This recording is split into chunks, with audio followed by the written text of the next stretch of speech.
Alright, everyone, welcome back to the stream.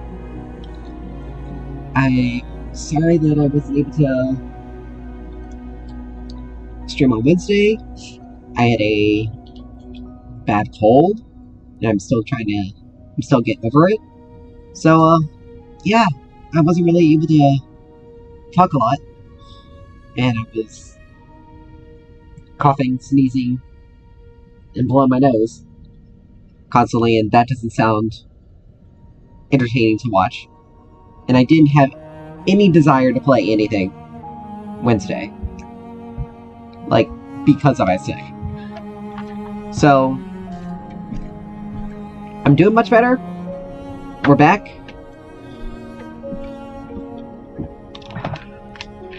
Still trying to get over stuff, but, you know, you do what you can do. So now we're going to continue on with more Remnant from the Ashes.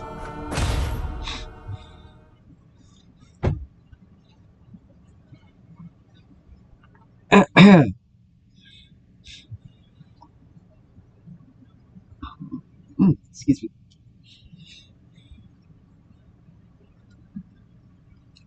If you hear me opening something in about, like, a half hour,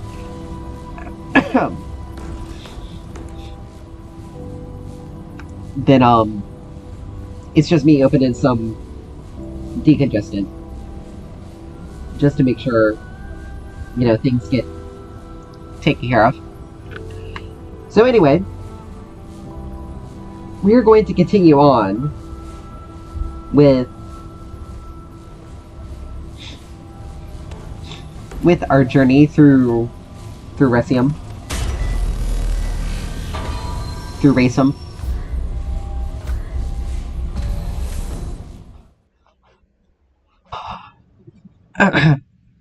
Sorry, I'm trying to get my ears to pop.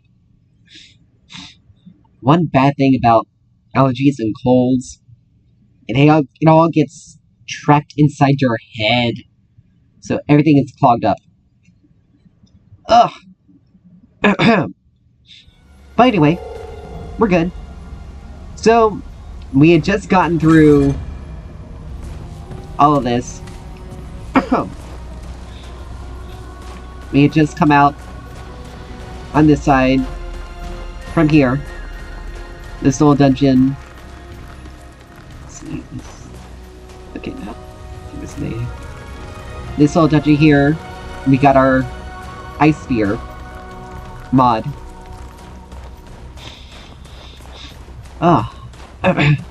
We got a checkpoint over here. And we have this door right here. This little shortcut.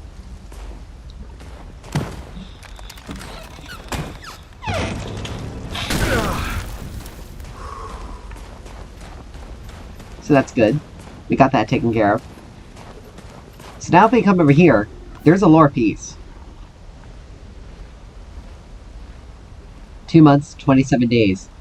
Sildur searches Blood Den until the worst storms abate and the surface warms. No weapons. The sword Scarfang eludes me. The axe Frostborn does not make itself known. For a time, Sildur fears the worst. Magir's spirit does not guide me. Until Emin attack. They think Sildur is easy prey. But Sildur is Uriki, master of the hunt. Hakon is my destiny. Sildur fights until covered in Emin blood. Sildur murders them all. Emin fear Uriki, and rightly so. Uriki more powerful, more determined. Magir guides me to Gris Warren. Ahlu Rala, where in his 12th season, Magir alone defeated 1,000 Emin warriors, proving himself the one and true king. The place of his conception, the site of his vengeance and confirmation. Surely, Scarfang and Frostborn are here. So it sounds like this place was the birthplace of a very important figure to these guys. And I'm assuming they're talking about the rat people.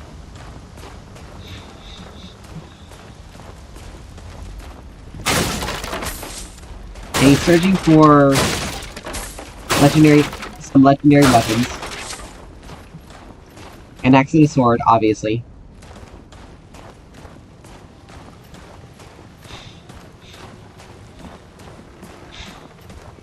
And we know there's obviously more than one type of these red people around.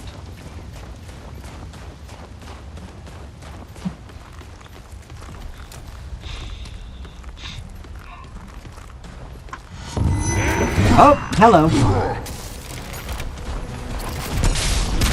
Yep. Oh, that one you had to avoid pretty well. I think not, good sir. They do have... You have to kind of wait and time their attacks properly. Oof. That hit. Ow.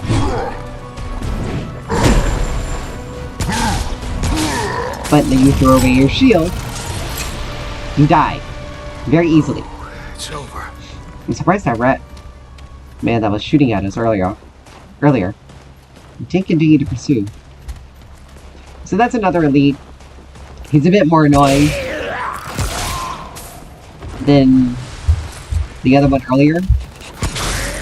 More of these tiny rats. Huh? What? Who? Where? Is that him?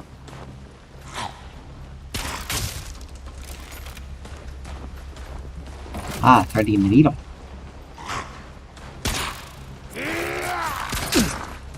Oh, you. Too bad. Now I'm getting hit unnecessarily. Oh, there you are. You decided to move.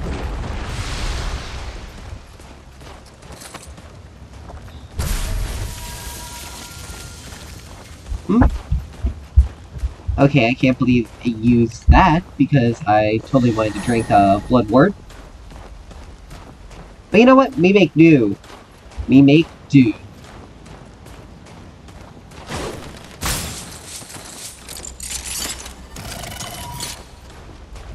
So this section's a little bit more straightforward.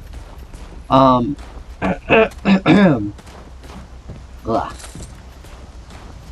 It's a little bit more straightforward. There's not as many side wandering paths, but again, because this game relies so heavily on exploration,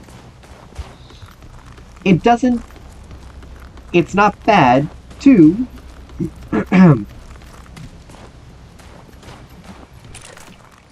look around.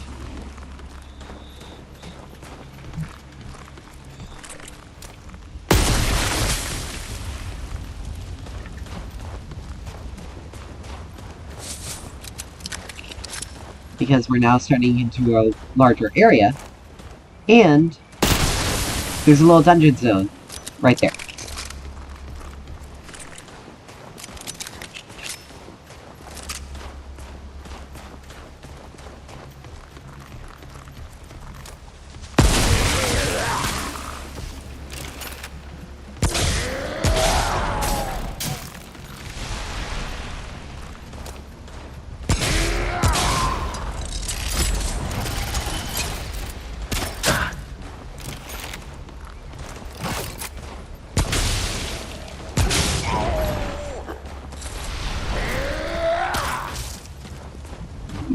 Nope.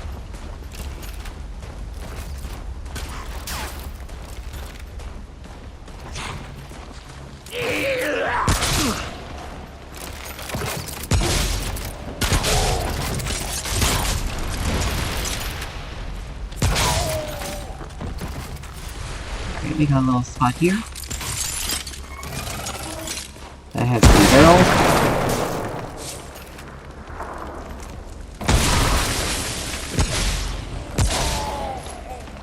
I've never been able to do that before.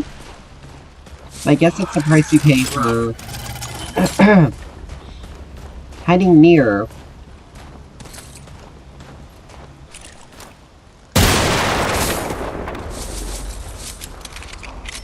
a barrel like that.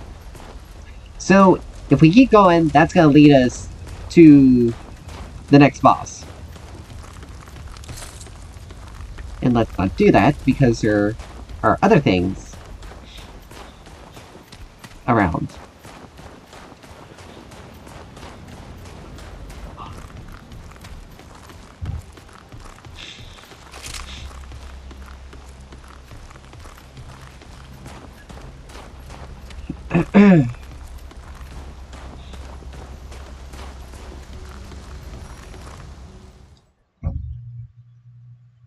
So this is, I believe, one of the cave instances.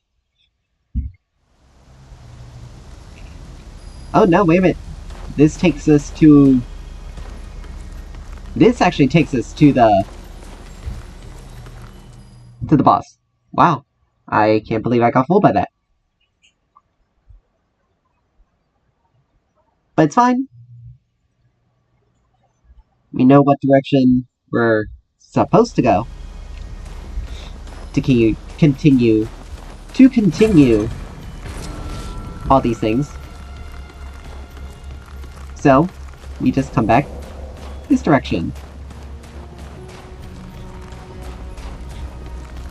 And we enter this little area.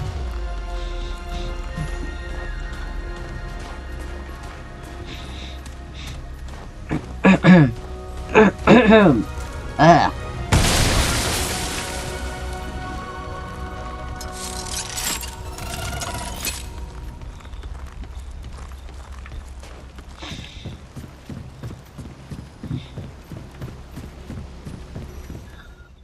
Alright, this should lead us to...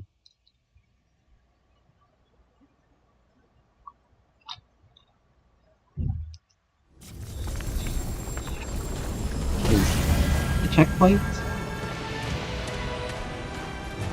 And we'll see particularly what this is.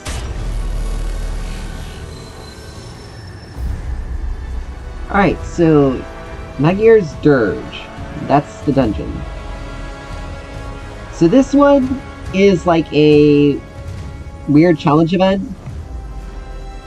And you have to destroy these totems without being discovered. When you...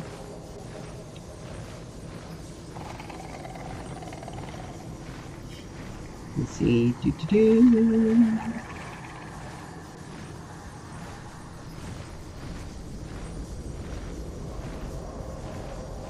So... there's two possible like accessory rewards that you can get from this. Well, the only thing you can get out of it are two accessory rewards. The Bloodletter's Insignia, which you'll get regardless of what you do. But there are three options. The Juggernaut Band, the Evoker Seal, and the Vulcan Detonator. The Vulcan's Detonator increases explosion damage by 20%, and explosion damage causes burning. So, if you...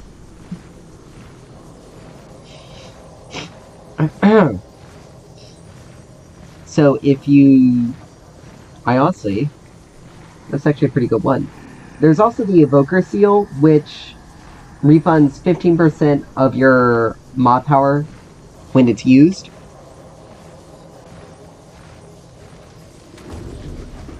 So, you can get... You can use, you can, blah, blah, blah. You can generate mod power relatively quicker. Because you get 15% of it immediately when you use it. So, those two are the easiest ones to get. the evoker seal, you had to destroy all the totems without alerting any of them.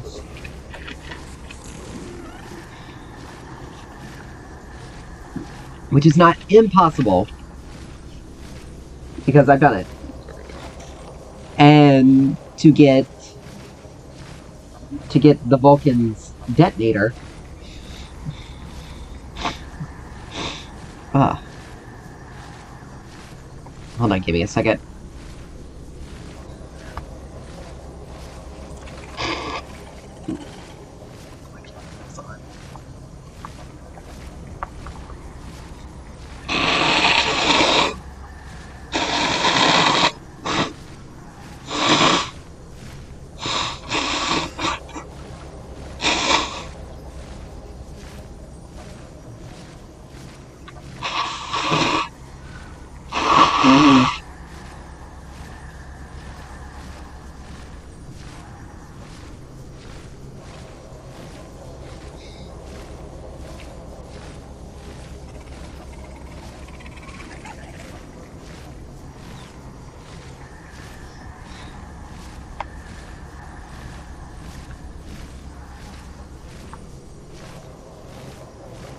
Okay, sorry about that. I know you guys could hear it, because I could hear it through my headphones. Fun times. One of the things that I hate about allergies, or having a cold, is the constant need to blow your nose. Anyway. The Vulcan's detonator, you have to alert the totems, all the totems, to get it. And they ring out a little chime as you get close to them, so you can find them. Let's see, what mods do we have? Okay, so we do have explosive shot. So we could definitely use the Vulcan's detonator with that. Let's see. Let's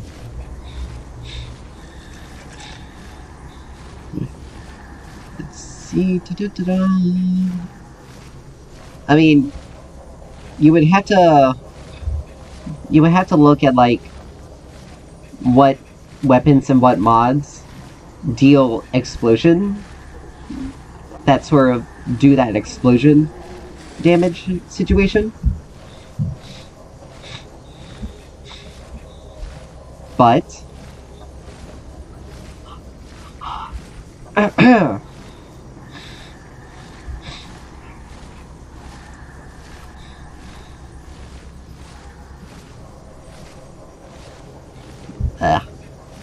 slowly dying.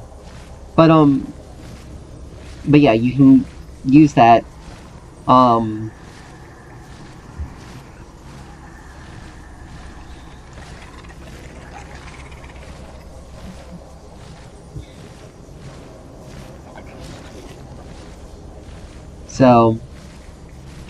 anyway, if we do get that, then we can replace the burning shot with we can replace the burning shot with explosive shot.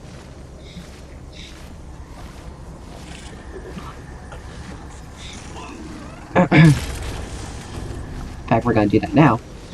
And explosive shot also has multiple.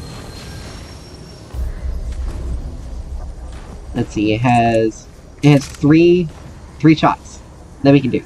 So I think we're gonna go for the Vulcan detonator. Let's do it.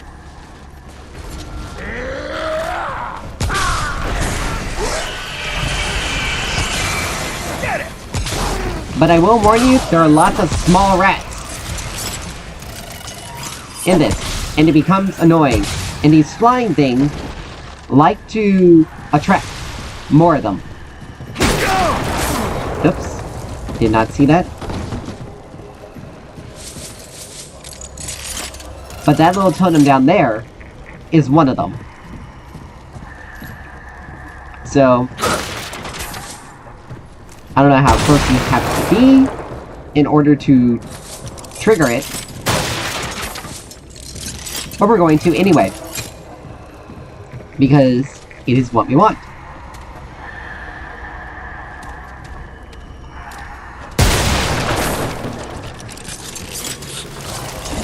Nope! I think not, little rats.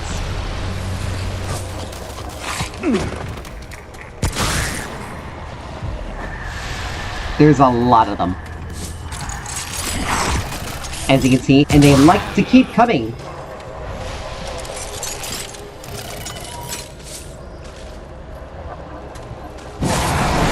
Alright. So there we go.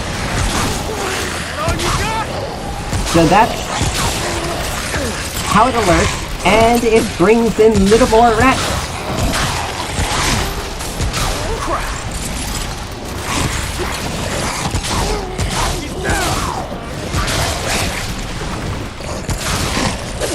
I'm starting to think the good boy may be very useful here.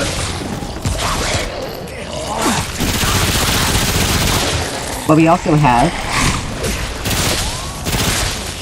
more weapons at our disposal, including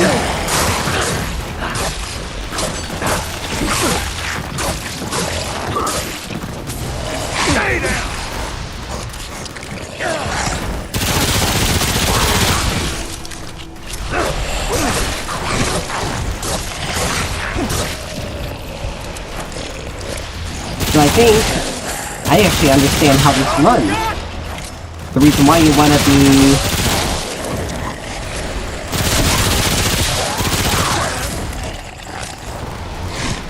so we're gonna not safe kill nearby enemies. Well, they kind of come. They're kind of continuing to come in droves. All right, we're gonna do that and blow ourselves up. Lols. All right. So because of that, we're going to do something a little bit smarter.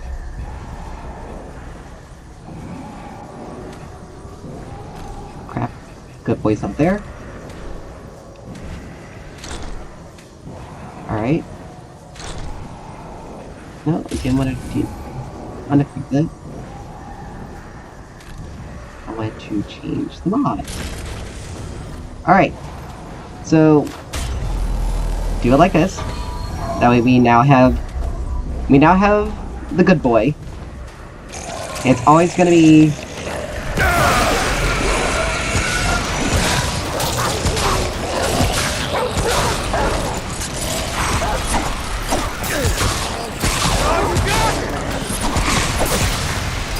it's gonna help us eventually. Of course, we still may end up being pinned down for no reason.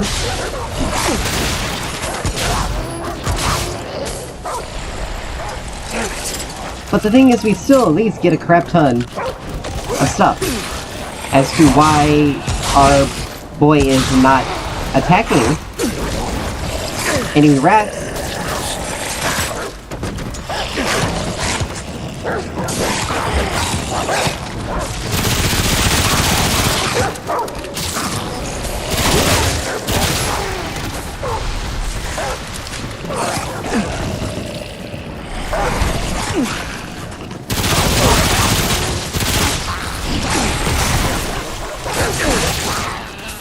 Alright.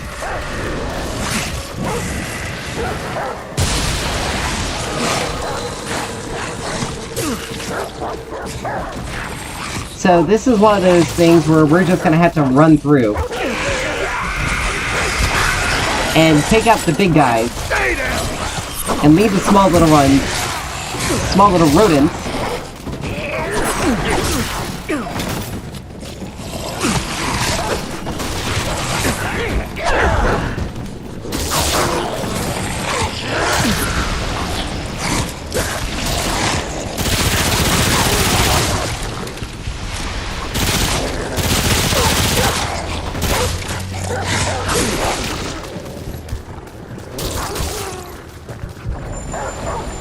All right.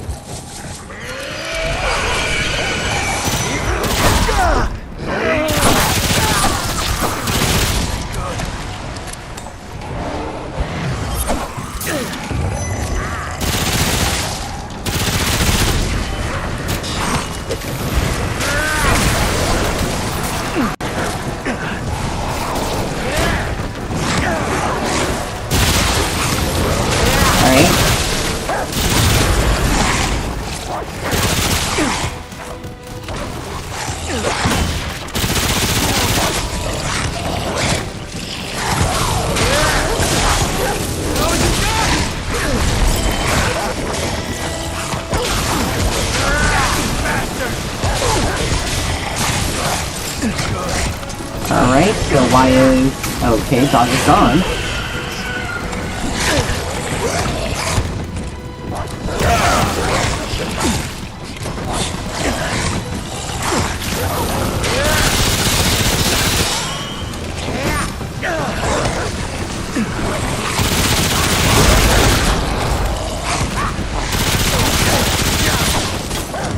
Alright, that guy's dead.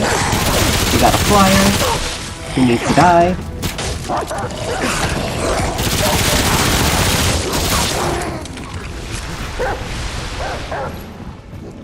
Alright, so there's that. That was rough. Okay, so apparently we managed to just stop. I think we accidentally disturbed 3 totems at the same time. And you know what? That's fine. Because our goal is to disturb them all. At least one would think.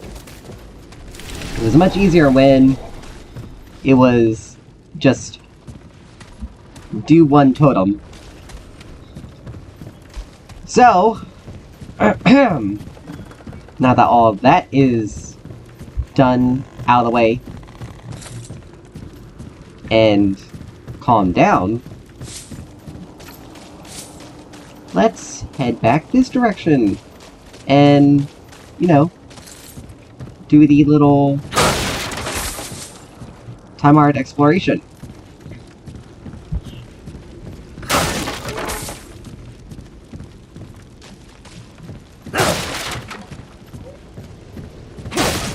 Hopefully I did this all correctly.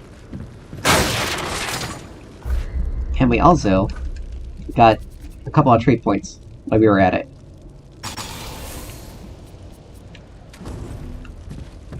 So, we're gonna spend those. Huh? What? Oh. Hi, little rat. Now dead rat. Can't believe that didn't hit the fire barrel.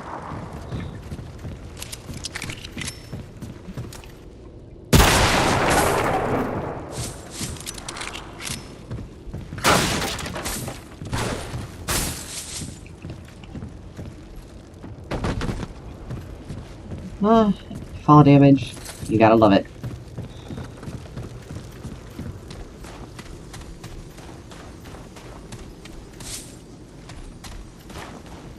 So... we got all that. We got all this. We spent our trade points.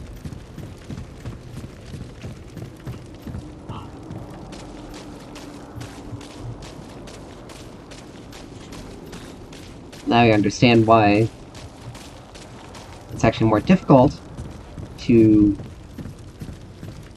get this than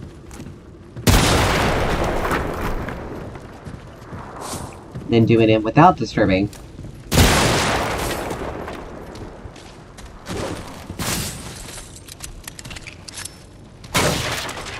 The totems, because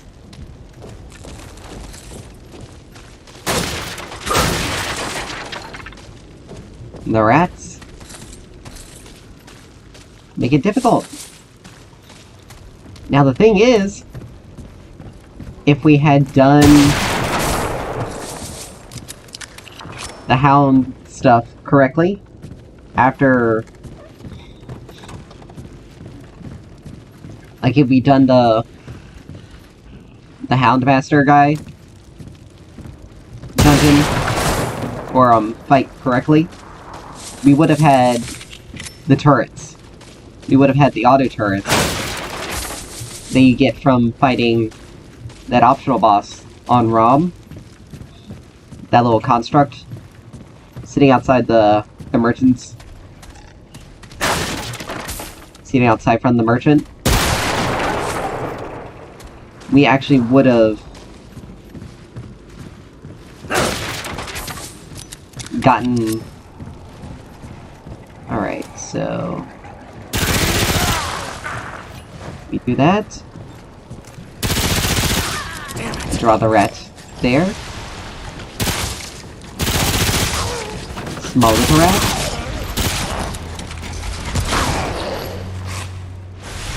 You kill him one shot. Nope! Goodbye. Have a good day.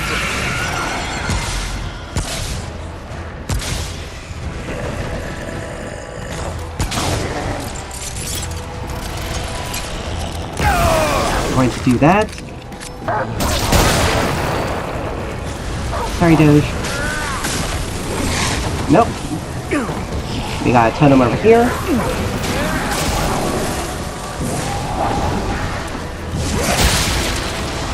That we break. Now we can hit this thing. All you got!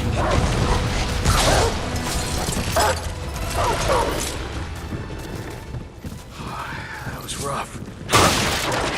And like I said, I hope we did this correctly. Because we didn't. If we didn't, I'm gonna be disappointed in myself, to be honest.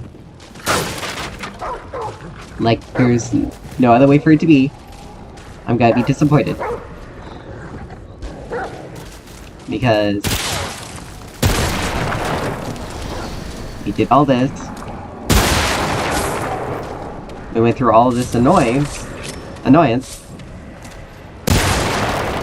Only for it to be rendered meaningless.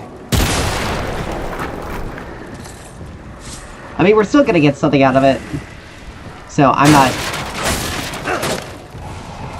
There's the last totem. Alright. Surprise, we're not dealing with more rats. But oh well. Alright, so we're gonna destroy this last totem. We're gonna take care of it, deal down with it.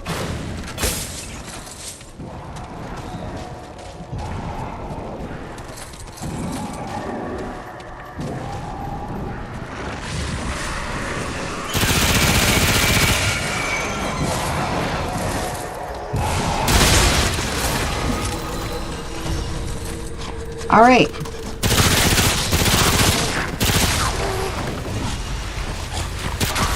Okay, we got the Evoker Seal.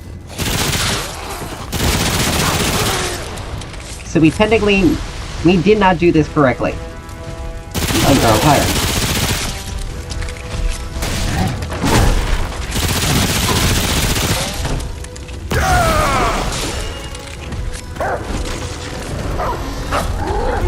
Yep.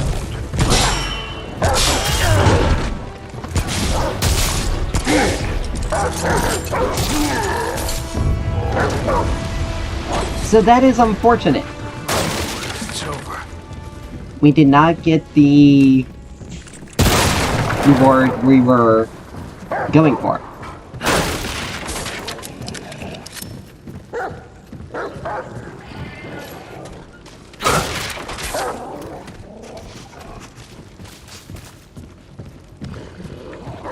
So... oh, hello.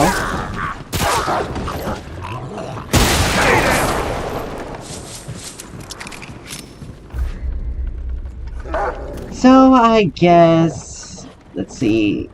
let's redo our mod to Hotshot. Break out our initial weapon. It is unfortunate that we didn't get what we were trying to go for.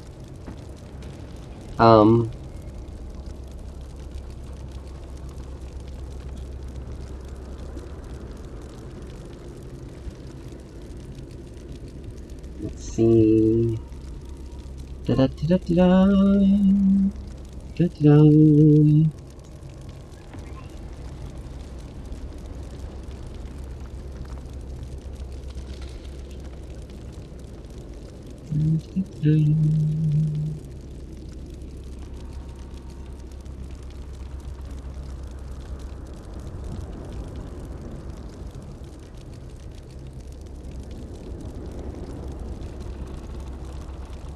Ah, so the hive cannon can actually use it.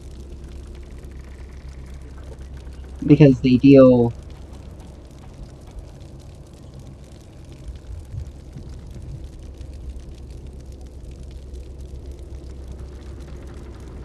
Because it does have some explosion effect.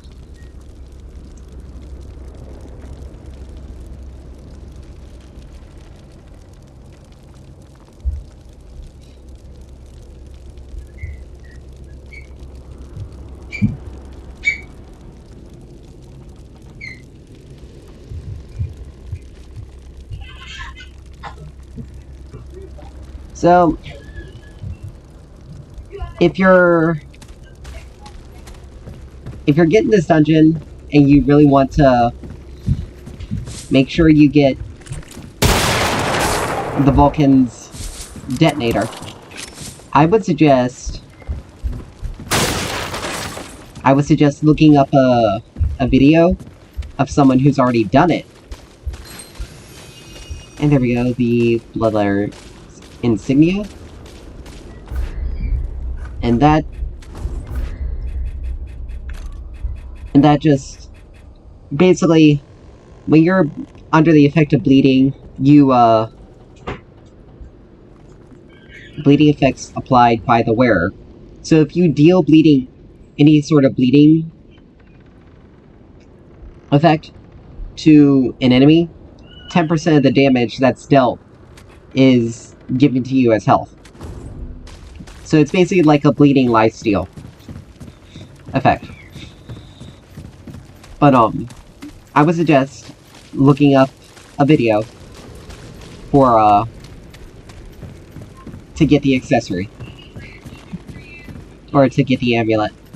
Because we clearly did something wrong. Because we can also get something called the what was it? Brain. Why you're not functioning. The Juggernaut Band. And to get that, you have to do the totems as like a specific combination. So you have to alert. You have to destroy the first 3 totems without them being alerted. And then you destroy... Then you alert the fourth totem. And then you destroy the 4th and 5th totems in order to get that accessory. Oh lord, people are screaming. So... Oh good lord. I bet you sneezing and blowing my nose is probably preferable to listening to that. But anyway. So yes, we did do this wrong. And incorrectly somehow. I don't know, like, if you have to wait for the totems to, like, stop ringing out, and then re-alert them, or what? But, I was hoping to get that. Oh, good lord. Like, my niece is one of my nieces is one thing, because she's an infant. Like, she has no real, like, control over her noise-making. The older two, particularly my nephew, I swear. It's just insanity.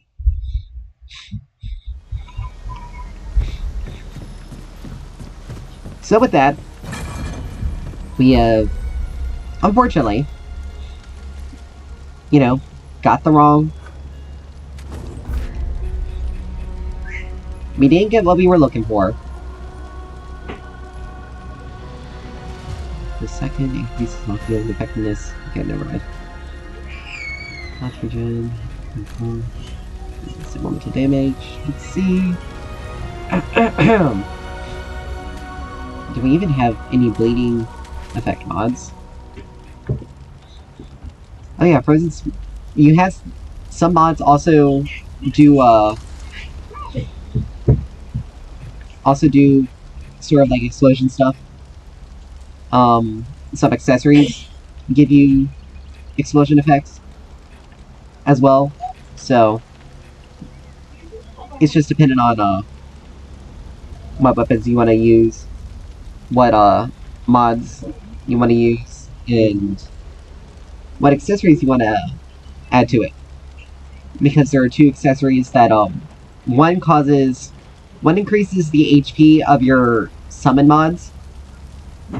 So basically the mods that like summon like the good boy, the turrets, the little seeds, the skulls, the floating skulls, the little the rattleweed.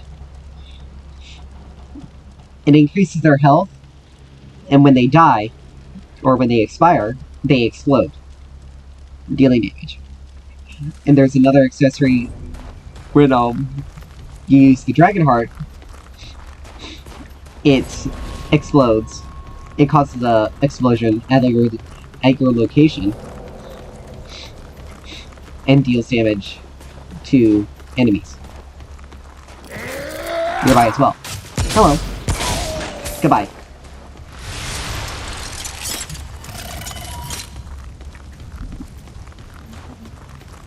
We don't need to worry about re-clearing the area.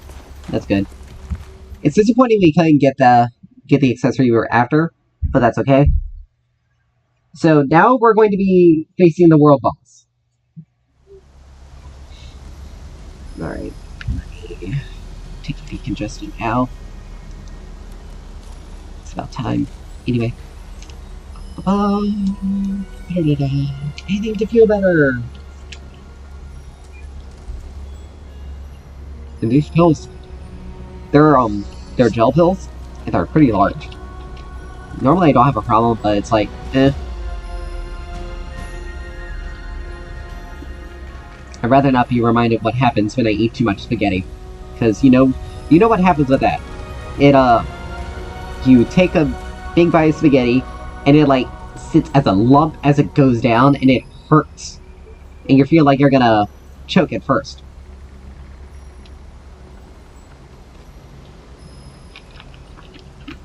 And I know some people obviously will not have that issue, but it's like, I like spaghetti enough that I'm willing to put myself through that. So, anyway, this is like a 2-on-1 boss fight. There are two enemies that we're gonna face. Broodvok, the rider, and Varger, the warg. Warg. Sometimes English is hard. They're both weak to radiation damage, and Vargar is weak to fire more than anything else. So that's why we had the hot shot. And we're gonna... Hello. That was interesting. And we're gonna switch over to Ruin. Because we really need the fire from Hotshot. We could also use Spitfire.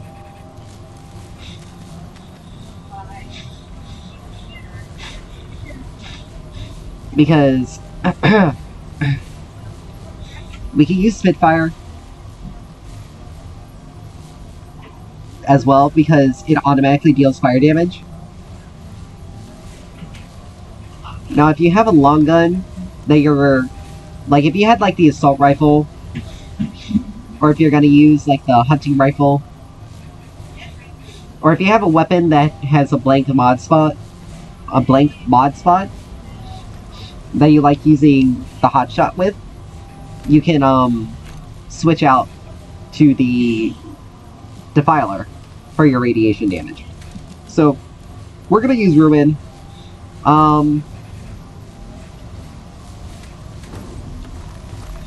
We're gonna use Ruin. We're gonna head back to the ward as well.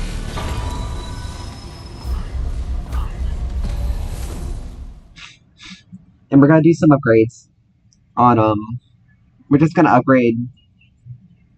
I haven't decided whether we're really gonna use Spitfire or not, but Ruin is gonna be the most consistent damage you'll deal, since they both are weak to Ruin and Defiler are going to deal the most consistent damage. Let's see, did we... What? Yeah? Is there anything from here? Worth my time? Nope, Yeah, okay. good. Just make sure. I'm not in the mood for chat. Ah, good to see you. What do you need? Alright. Let's upgrade. Let's particularly focus on doing Ruin.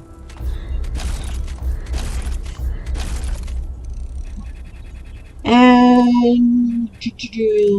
Yeah, screw it. Let's go ahead and just shove something into...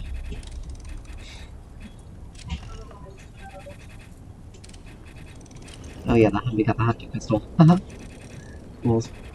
Let's see...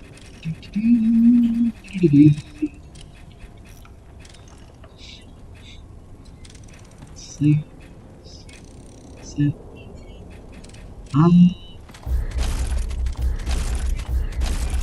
we can just go ahead and continue upgrading these suckers. So now we need Hardened Iron, which is going to be much more difficult to get a hold of. So we're at plus 15 on these guys. Ironically, the Radiant set, again, more frozen protection, but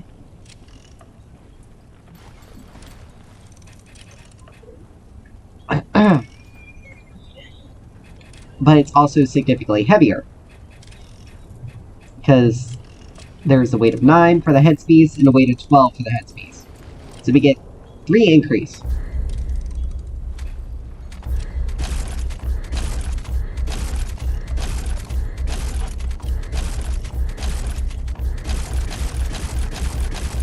Blah blah blah, just pounding upgrades. So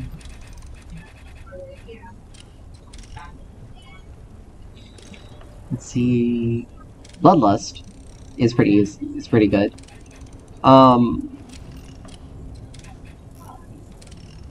Let's see, increases damage to the enemy. We're gonna go ahead and just shove a whole bunch of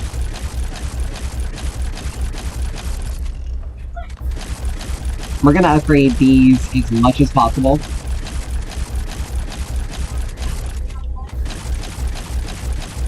We're gonna run out of... Oh, no, we didn't. Okay, that's awesome. So, we're gonna save the Osias set for, for some significant fun a little bit later on. So we didn't get enough upgrades. We didn't get any sufficient upgrades for Spitfire. So we're just gonna use Ruin. Focus on using Ruin for our main source of damage, and the Hotshot for our fire damage. This is where that this is where our accessory, or this is where Vulcan's detonator would have come in real handy. Increases bleeding damage dealt by 50%, range and melee by 50%. Ranged and melee damage dealt to bleeding enemies. Okay, Dragon Heart increases weapon mod damage. After... Okay, so...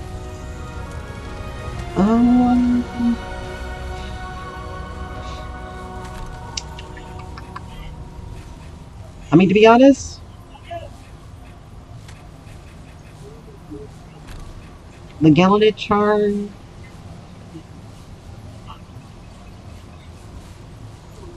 I mean, we can use that for now. Bloodfont, the Keeper's Ring, we're gonna hold on to. Actually, Bloodfont, we may... Oh, damage, don't make it very reduced. 50% feelings. Okay, that's Allies reduces effective range of all firearms by 55, increases all damage dealt. That's more close range tank. Increases movement speed, fire rate, melee speed. After slaying, da da da da. Da da da.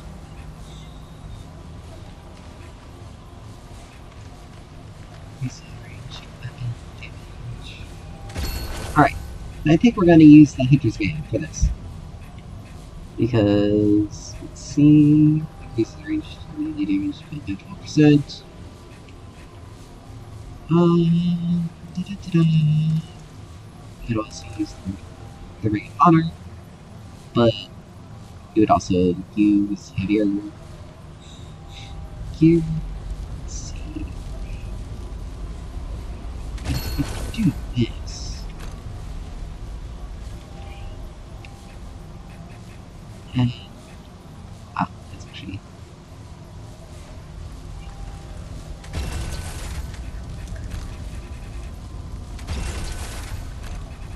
do this. Critical hit increase critical chance and crit damage. That increases by 3%, and let's see. We should have done reload speed. Makes one success. Kingslayer. Executioner. We could have also been putting points into that. But that's more a crit-based build. So we're just gonna go ahead and stay with the Slayer set. Even though it's not as... Even though it's not as great as the Radiant set, we're still gonna keep it. Alright, let's see. Ranged damage and weak spot damage. Or do we want Stone of Balance?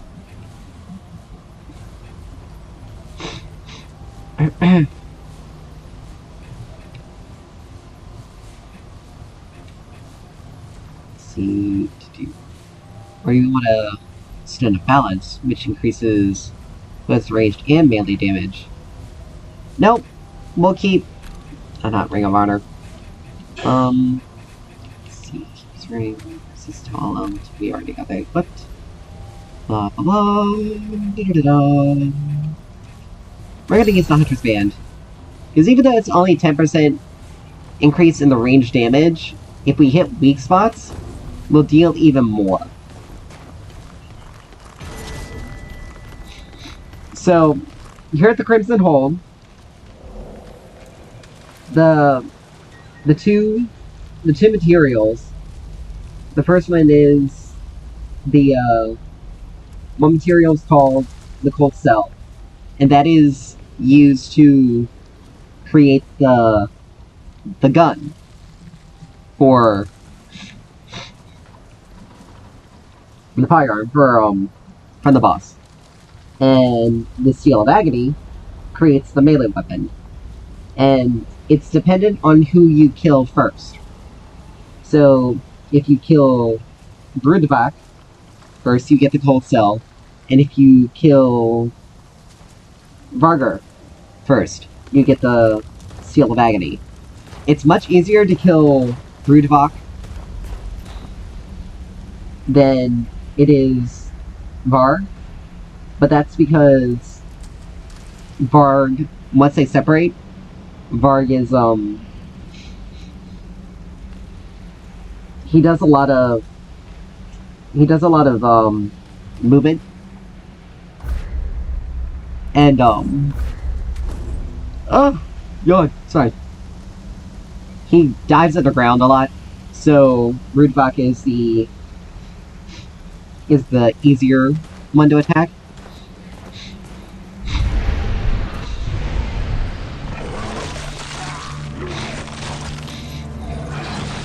And as you can see, this was the site of a battlefield in a massacre.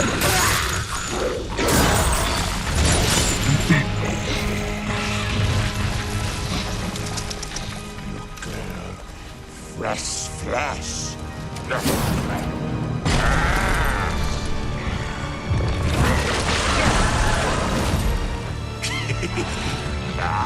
And you can see a human skull. So here they are. Whoops. That's not that one.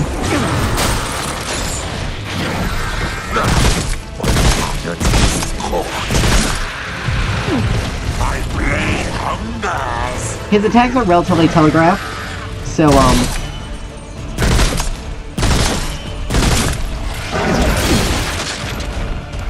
So dodging to the side is the smartest thing to do. Do as I say, not as I do. As I try to dodge backwards.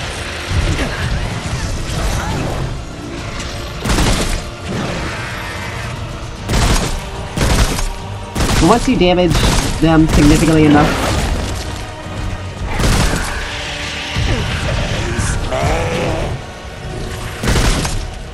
we are.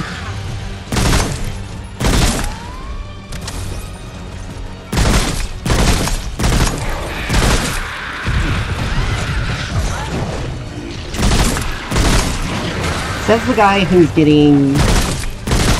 got almost half of his health gone. Better than you have failed. So normally, if you've,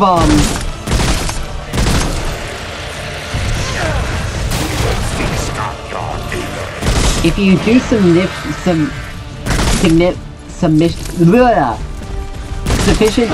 damage to the large rat he's riding, the ward, they will separate. Because I have almost killed this guy. Ooh. I damn it, dodge to the side.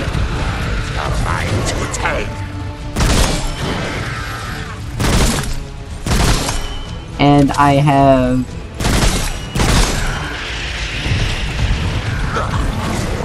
Your taste cooked.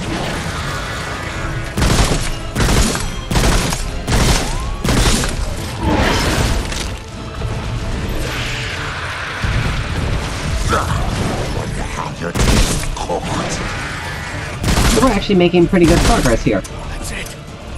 Crap. Ammo.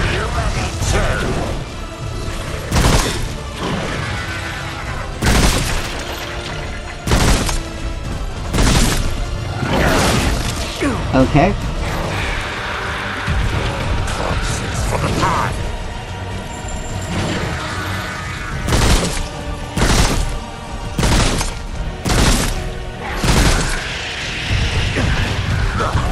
Wonder how your taste cooked. Alright. So we killed this guy. And this is kind of the disappointing part because, you know, he's sad. He's a little sad. He lost his daddy. But now he's pissed. And he will breathe ice. Whoop. I don't think so, sir.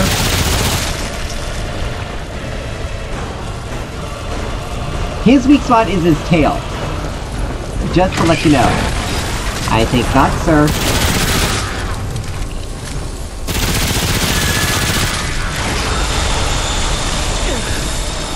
But he does breathe a lot of ice. But luckily for us, a lot of this is very easily telegraphed if you dodge correctly and don't accidentally use a melee attack when you're attempting to dodge. Whoop. And the frostbite hit.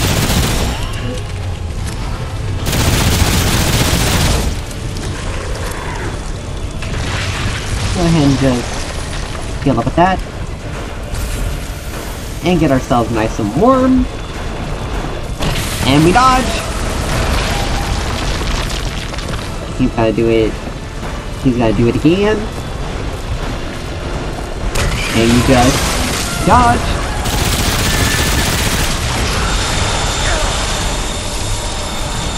the more distance you put between him and you, the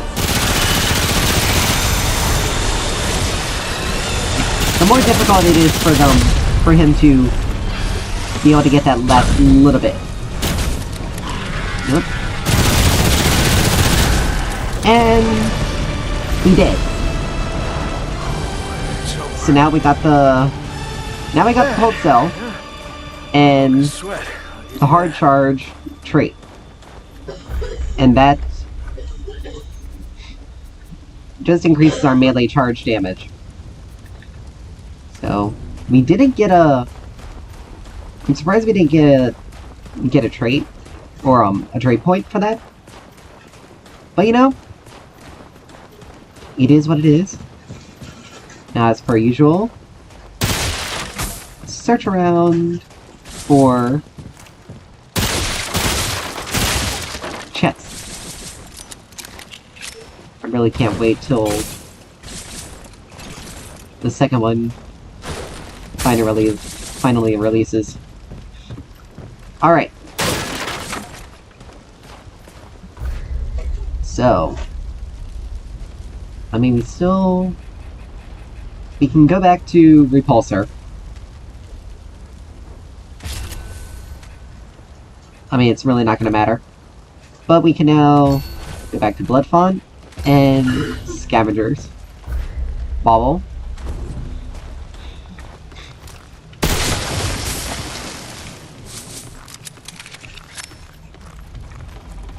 And we can continue on.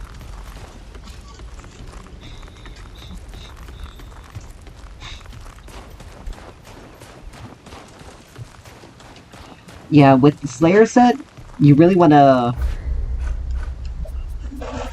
make sure you get Quick Hands leveled up, because its effect increases your damage.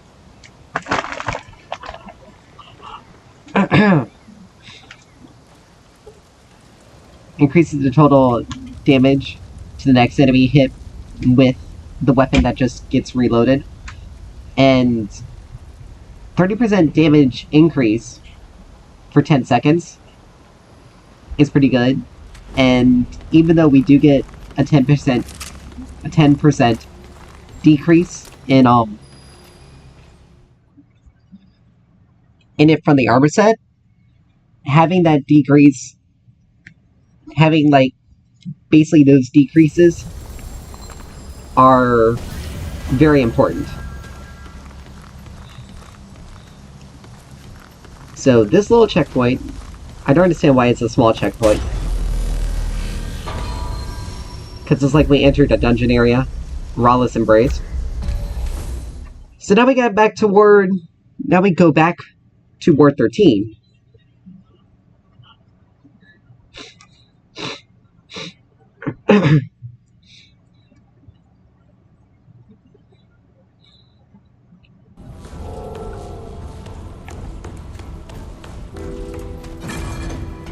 Let's see. We didn't use anything that requires our limitless crystals. Better be worth my time. Never mind. We're missing 2. But the alternator is the weapon you get. It's another fast-firing weapon. 9 rounds per second. And it deals frozen damage with its normal attacks. And its weapon mod, Incinerator, like, spews 11 fireballs that deal 15 fire damage within 2 meters of each, and ignites the enemy with the burning effect that deals 100 damage over 10 seconds. Yeah, good. Now go. So, it's got some damage. And it has 2 types of damage. 2 types of elements. So, you can easily exploit that. So, like, if an enemy is only weak to cold or frost damage, you just use the regular attacks. Whereas if they're weak to fire, but they don't have like an actual weakness to frozen damage, to freeze damage, you can use the regular basic attacks to damage them, to damage the enemy, and then you can basically deal large bursts of damage to the same enemy with the fire. So here we go with another cutscene.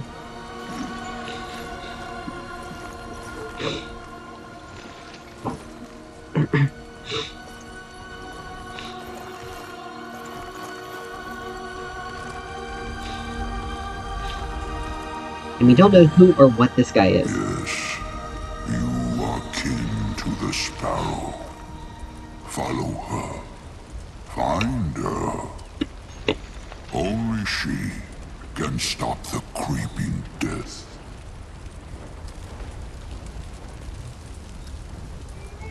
The creeping death is all around. It pierces the walls, arrogates forests and mountains, and the sparrow does not belong here. She must return to her home. Only there can she do what must be done. If Okay, so she remains, if none can help her, the creeping death will consume us, as it has consumed so much else. So he's talking about the root. Will return to dust. Indeed. Take this path to its highest point. There lies the sentinel. There hides the sparrow. Guide her, sparrowkin. She knows it not, but she needs you as much as you need her. Very well. We are Vargil, stewards of the sentinel, friend to the sparrow. So these guys are like, kind of, they're different from the rat people. We are here. We are always together in mind, though rarely in body. We walk the frozen land. So they're like We were many, a hive mind that are but like, we do not spread like the Uriki. And we are hunted every few seasons. The Uriki are small, but their numbers are endless. We feel every death as if it were our own. so these guys are like spirits of this world. And the Uriki are those little rat people, but they're obviously one tribe of rat people. The Sentinel is the beginning and a bastion against the end. It is our forest's heart and protector. Long ago, the Sentinel gave its heart to the sparrow.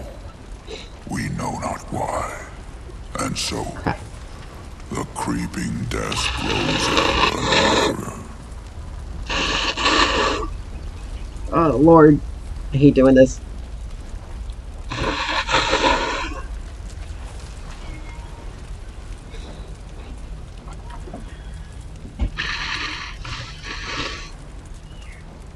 I suppose it's better than trying to snort it down my throat. Ugh, I hate mucus.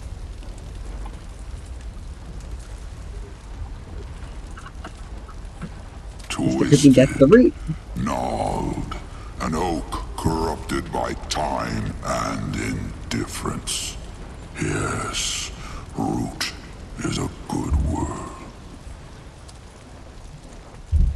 So he calls it an oak. Like this is a... Like it was once a single organism. A single tree. That just became... That was sentient. And became... twisted. Let me remember. Let me recall. Ah, yes. Only the Sentinel knows. And perhaps not even that. She and her companion came to our forest against their will. The Oriki hunted them, as they do all who wander the forest. She found the Sentinel. He did not.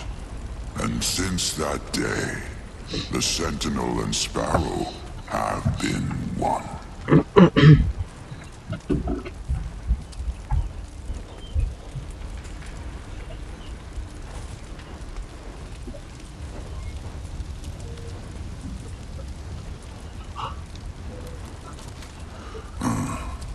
We do not know. The Oriki left nothing of him behind. So there was a person that came with her. Most likely when Ward Prime was falling. And... This path will take you to the Sentinel. Seek the highest point. The Sparrow and unfortunately... hides there. You The, are her kin. You will guide her to face the creeping death. Or the Sentinel will fall. So he's speaking of the Guardian. The companion is obviously one of the doctors that crossed over with her. Probably during when Ward Prime was being overrun by the Root. And in order to protect her, he brought her to the world she was connected to. She is one of the Dreamers. The Guardian gave her its heart in order to not only protect her, but to help protect the world. And the unfortunate part is...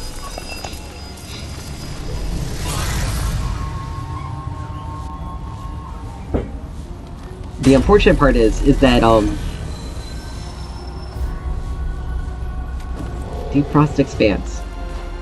The unfortunate part is, she, now that the Guardian's lost its heart, even though it retains its power, it's able to be harmed and corrupted by the Root. Oh yeah, and these guys now can give us frostbite.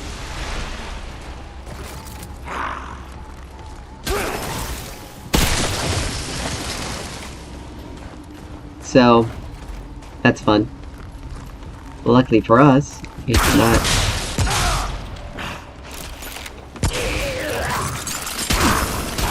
Good lord. Okay, we're starting to take too much.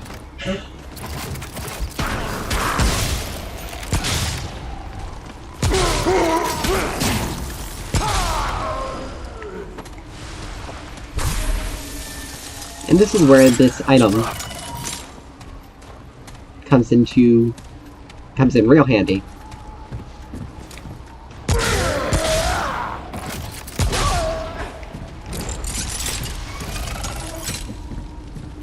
Alright.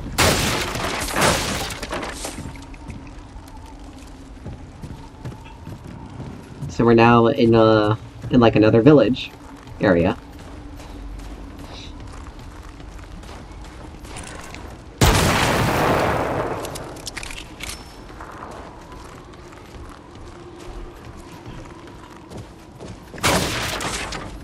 We need more Luminite crystals. We need 2 more Luminite crystals to be able to get the the weapon. Luckily for us.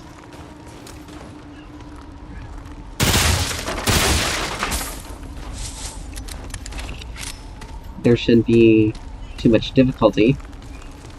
But they do drop from elites, and they don't have 100% drop rate. Unfortunately.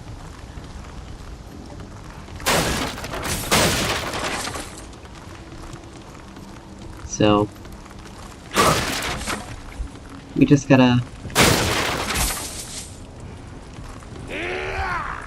what? Who, where? Oh. Came for that side.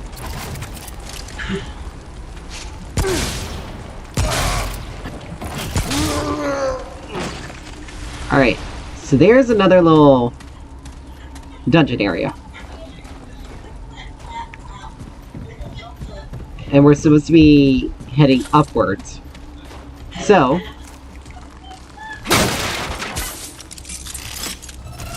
we'll check that out. We'll check out this little area. This little dungeon area real quick.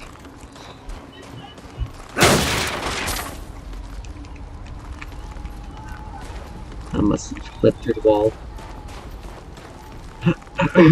Nope.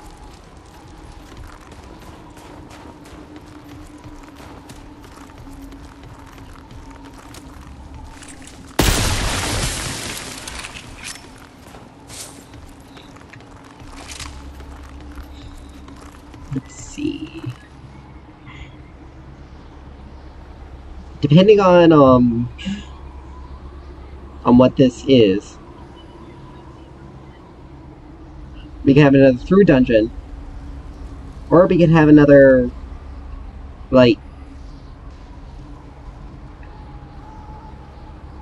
or we can have it like another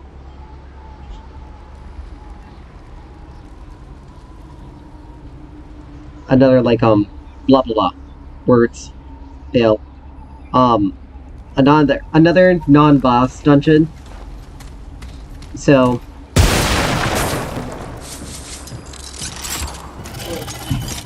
we'll check it out, see what this is. But depending on what it is, we could be dealing with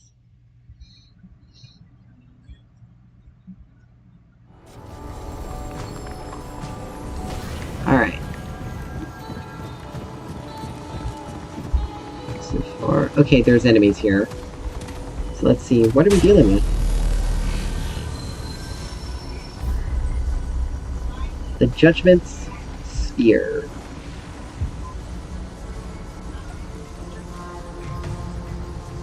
Ah.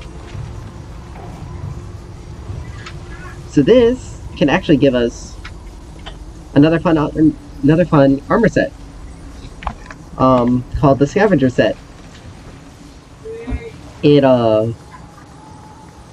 increases our damage and reduces incoming damage when we pick up ammo, iron, and scraps. And it can stack up to 10 times, and it'll last for 30 seconds.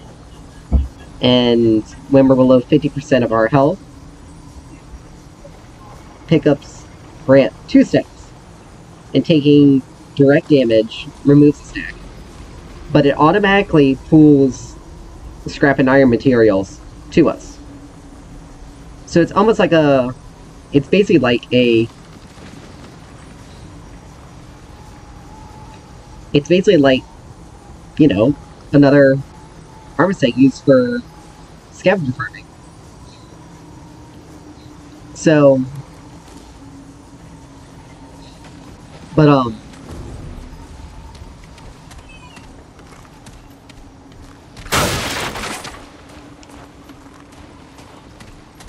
the requirements of this is we need to complete a challenge, basically. And it's to find the real Magyar that's between the 8 that can be found at the entrance to to the cave at the end of the dungeon.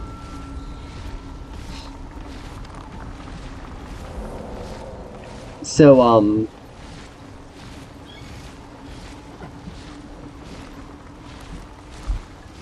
So...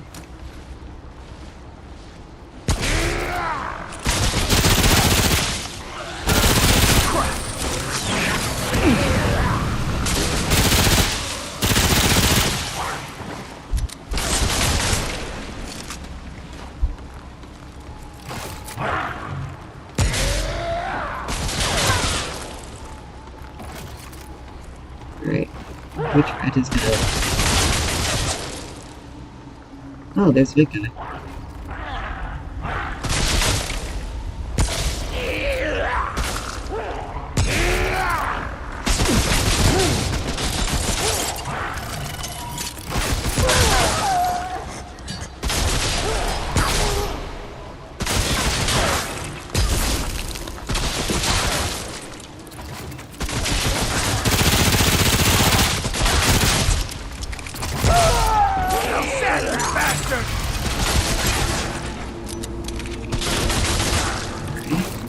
Oh, hello.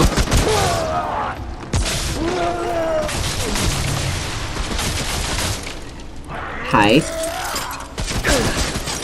What? Where? Oh. Oh. I think that attracted the big guy.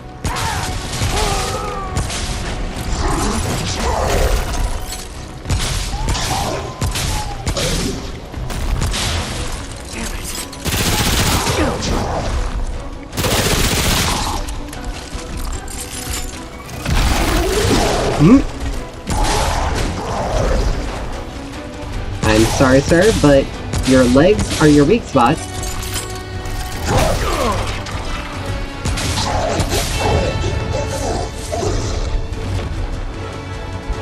Alright.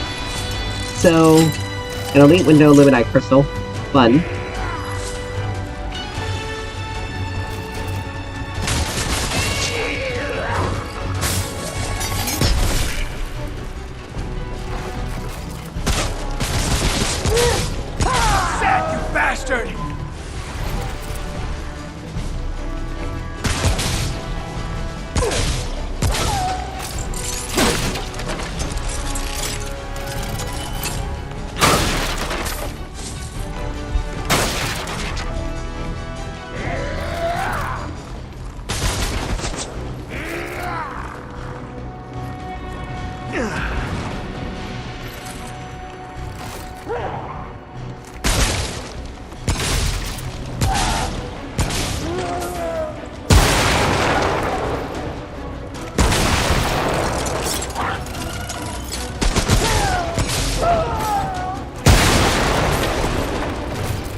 Alright. So let's see.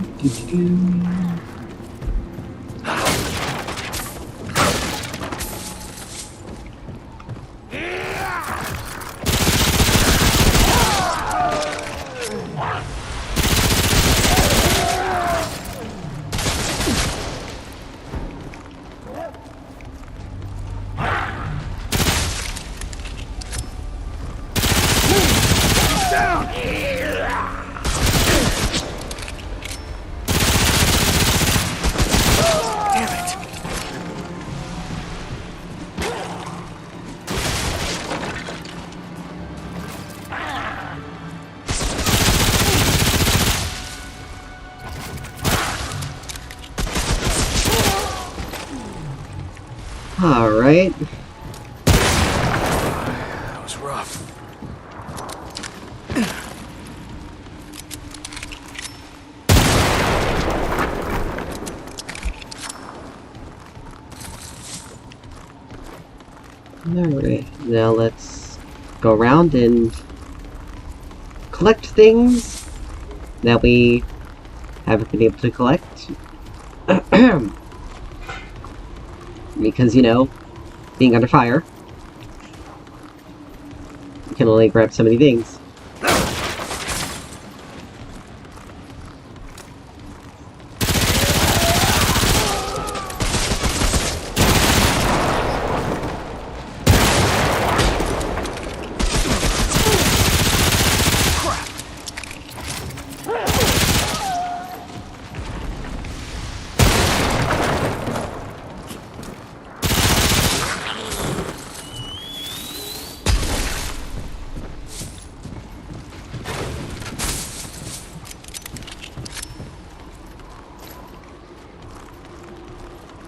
Dum-ba-dum, dum-ba-dum.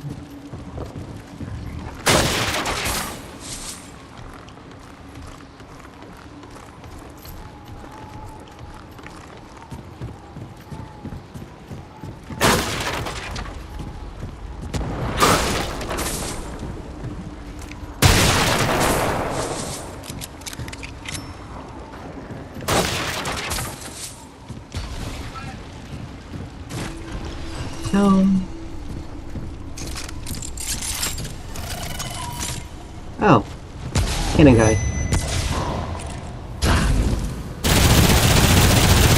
Damn it.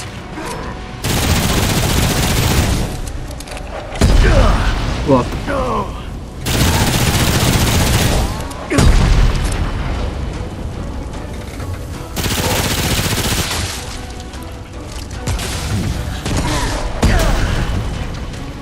That's it.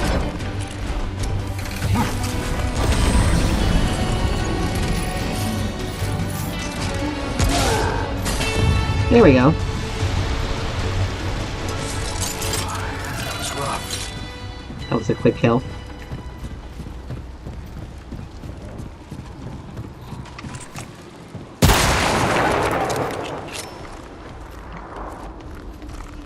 Alright.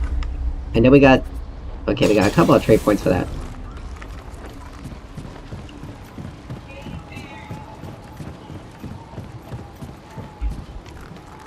Sadly, again, there is nothing that increases...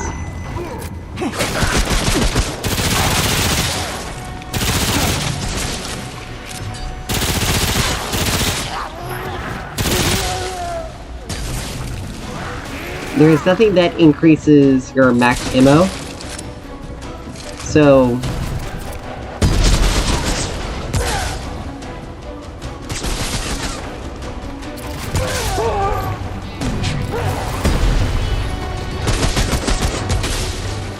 Oop.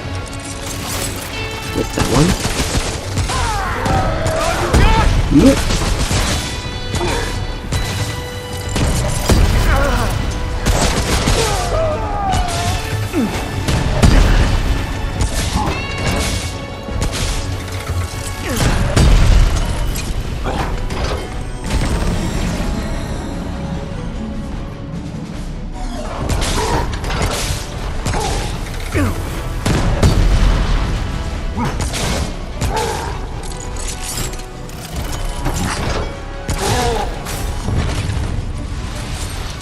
Okay, we got a Luminite crystal. Yay. It's over. One down, one to go.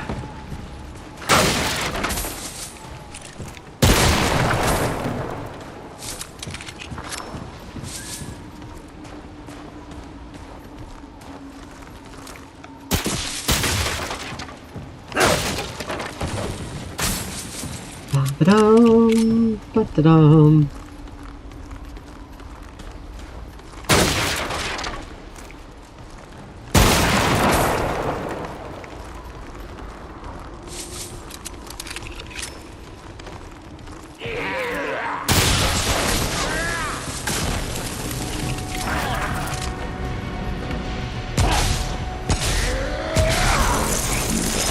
Oh, hi.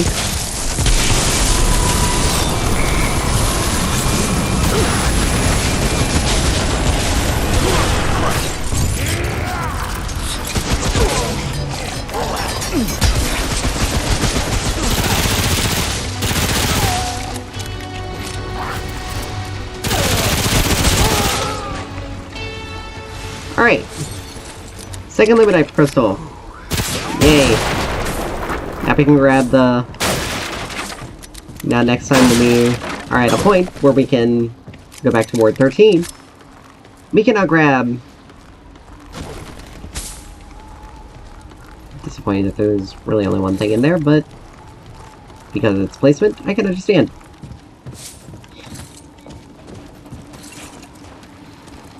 But anyway, we can head back to Ward 13 when we next have the chance. Let's see... I'm gonna go ahead and just continue this way. We're already over here. But,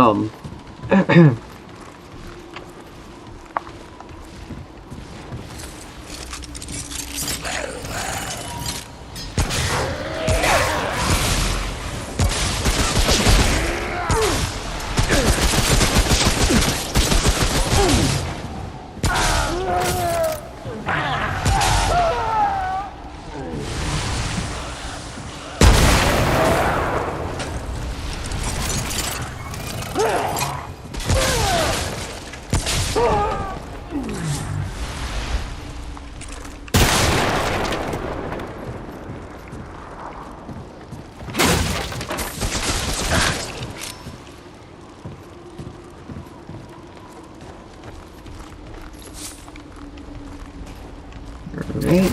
Oh.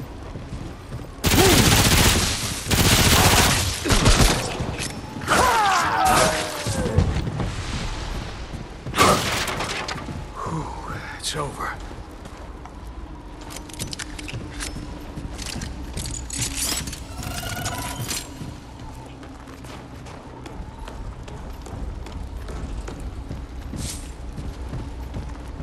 Alright. So we're making some progress. It's always good.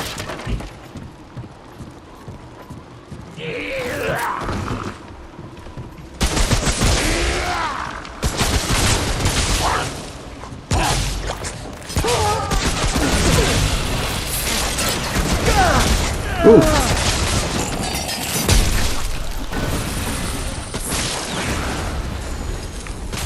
Apparently we gotta fire. Oh, hi.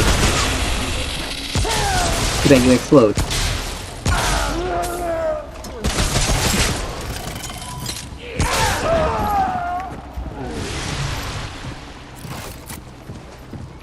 Alright.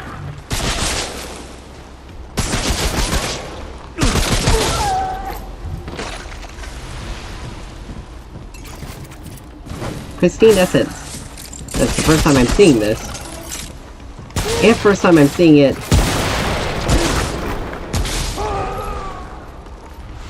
in the wild. So let's take a look at it. That was rough.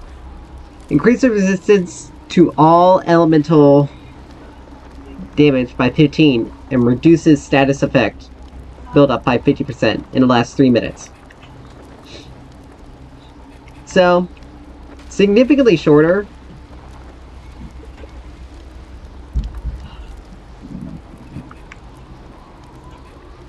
Than anything else, but it's like a really good... It's like a really good if you need to make sure you reduce incoming elemental damage fast. Damn it. Alright, now where are you? There you are.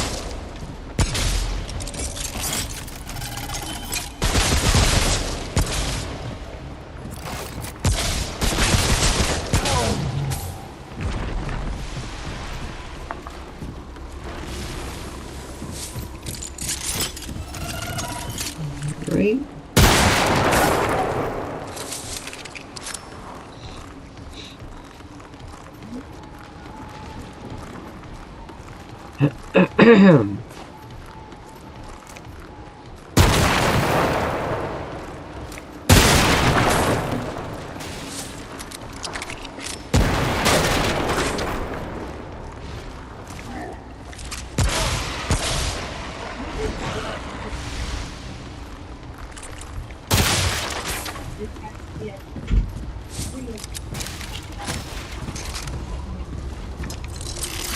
Alright, so there's a big guy somewhere.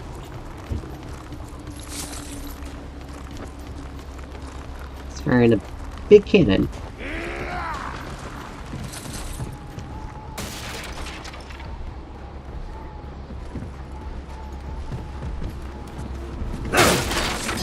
There he is.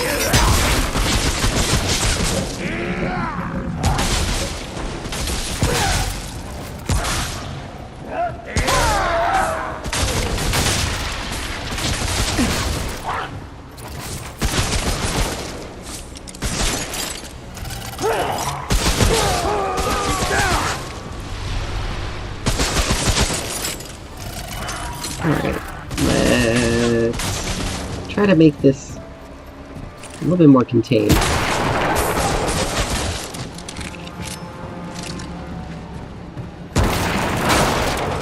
Because he's over there.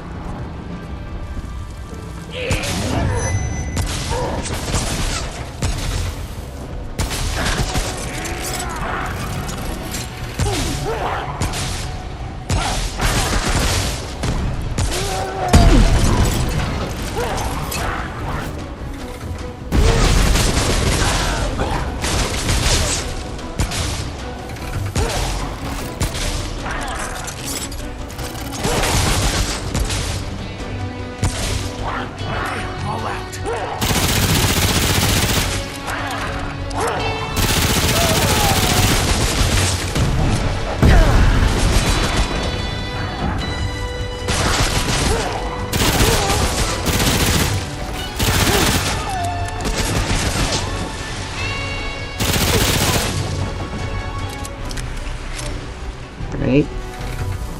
There you go.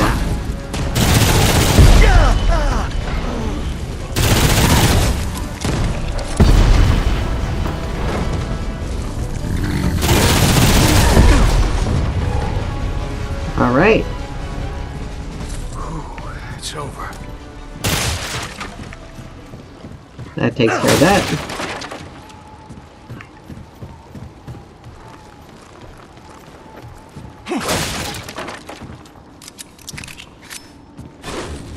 Whew.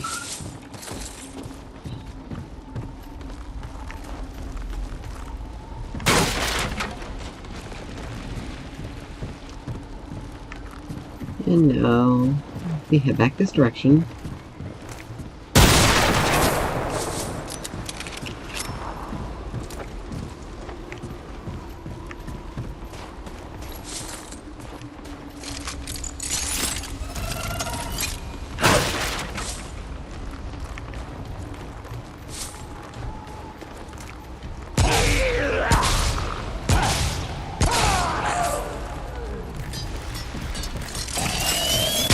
Whoa!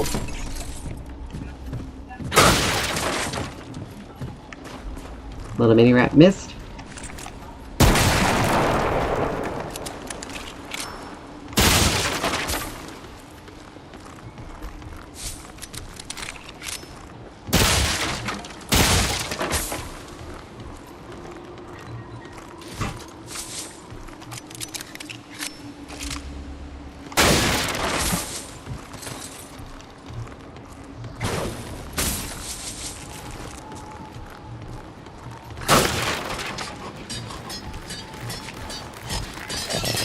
Whoop.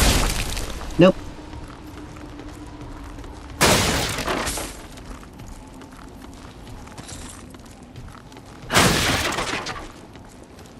Right, let's see. Box in a barrel.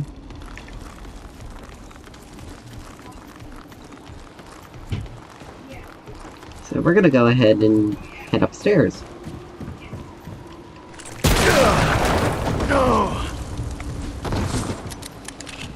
Always trying to maintain distance with those.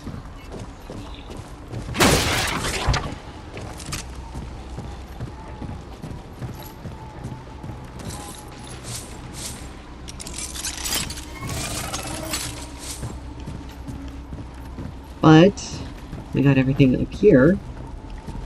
Good.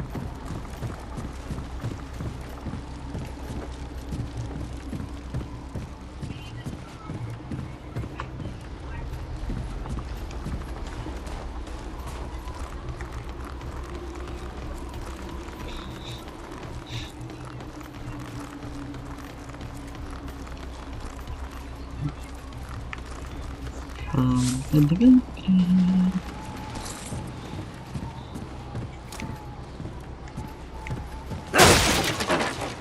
Right.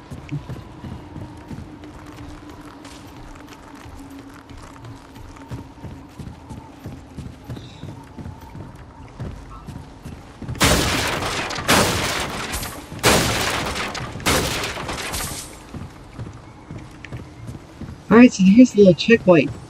Right here. Alright. So.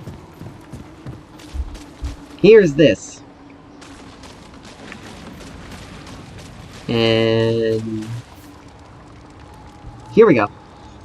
In its 12th season, Harkon Magir directed an assault on the Gris, Morin, where Emin Lord Drek had cast Magir's mother, Rala, out into the cold for so many seasons before. Magir became separated from his warlords.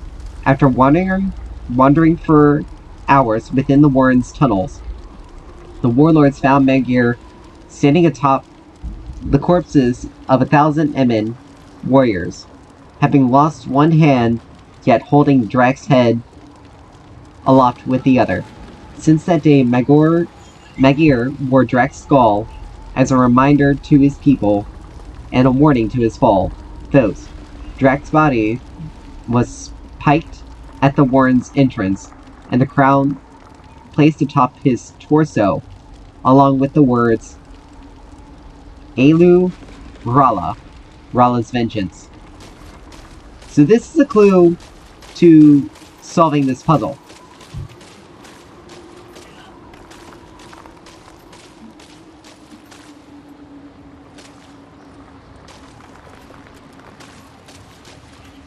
So,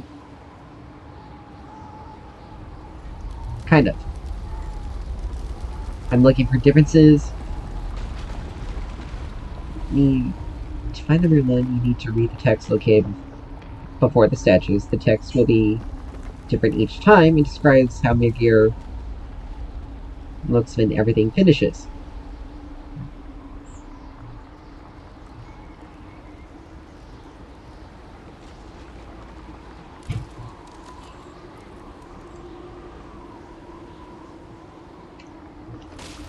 Alright. So we need to find one with a skull. So they all have a skull. Except for this one. This one does not have a skull.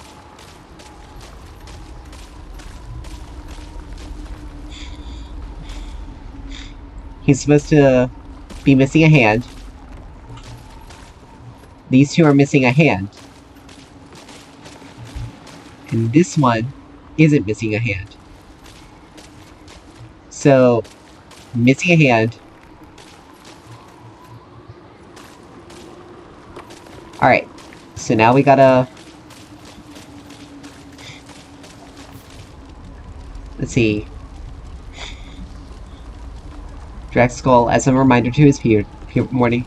Drak's body was piked at the Warren's entrance, crown placed atop his torso.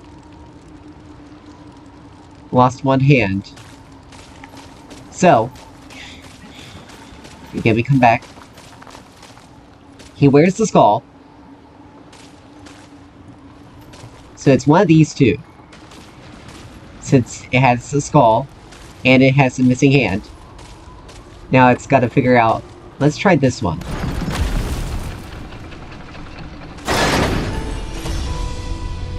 Hey, we solved it! Yay!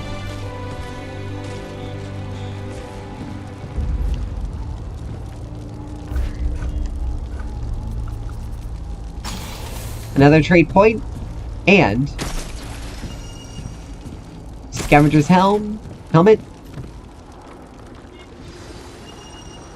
Scavenger's armor,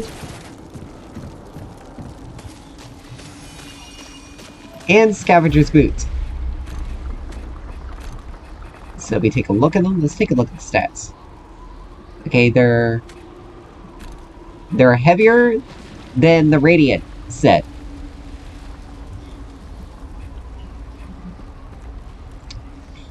but they give that effect.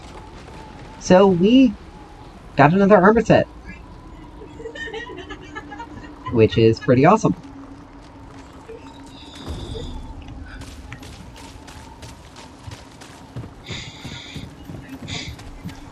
And that text behind where the statues are, is going to change depending on your playthrough. Like, it's gonna change. Oh wait, totally forgot to go to Ward 13. Wow, whoops. But you know what? We're going to do that in a few seconds. Because we went down here.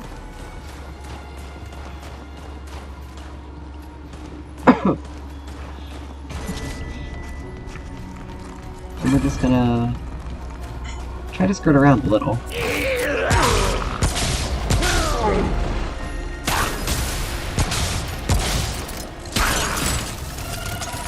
Like, we're just literally gonna try to ignore these guys and reach here.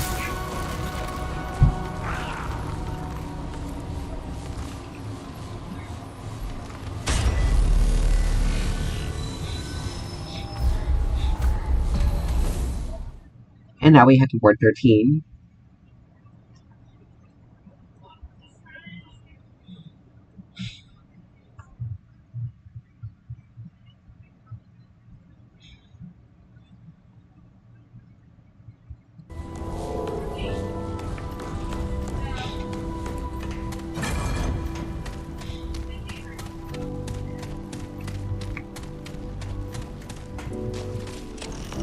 What?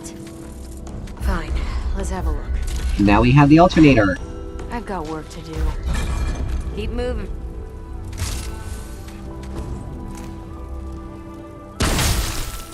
And it fires little ice bolts.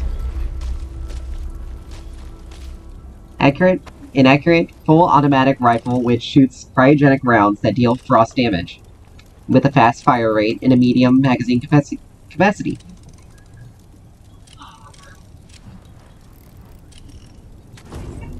Good to see. Alright. Certainly. Now we can't do anything to upgrade it because the Luminite crystals are all gone.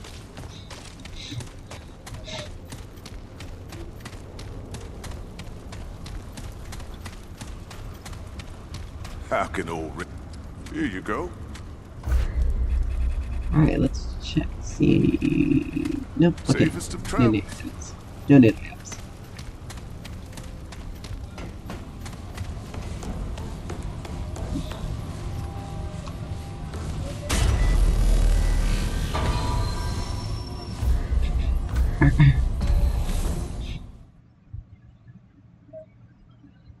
Alright. Oh, Lord.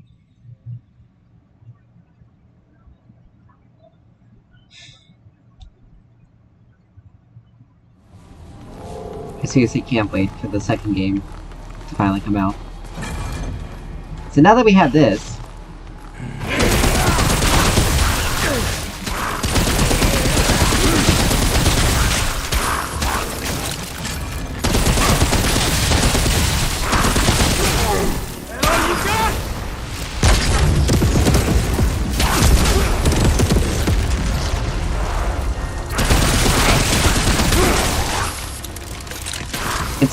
it has... How's that, you bastard?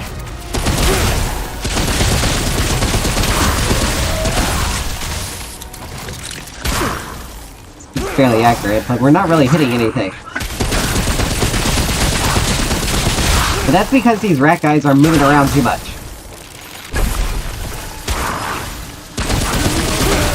There we go.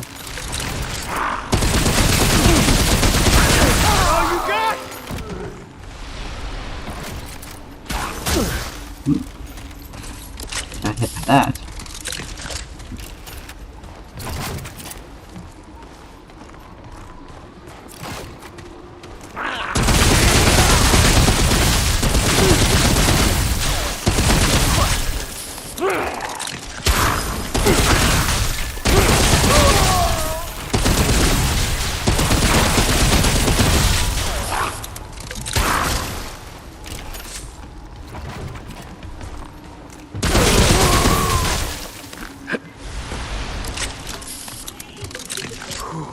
It's over.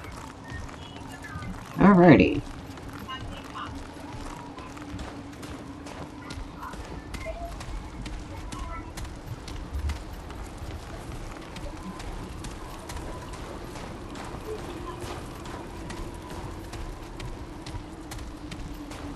So let's continue to explore around.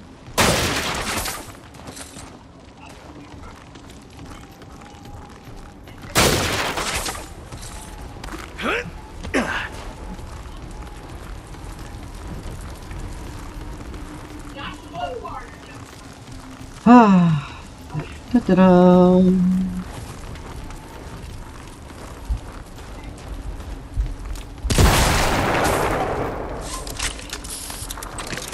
Over here.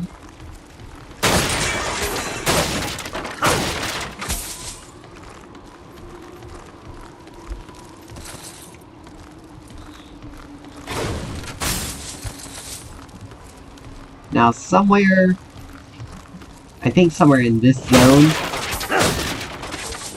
there's a possibility of something spawning. It's a little baby rat in a cage, and if you free it, it gives you a trait. There's also another NPC that can spawn, and it's the baby rat's mother. So,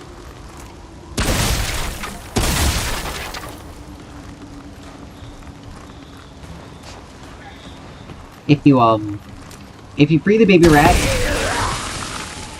it gives you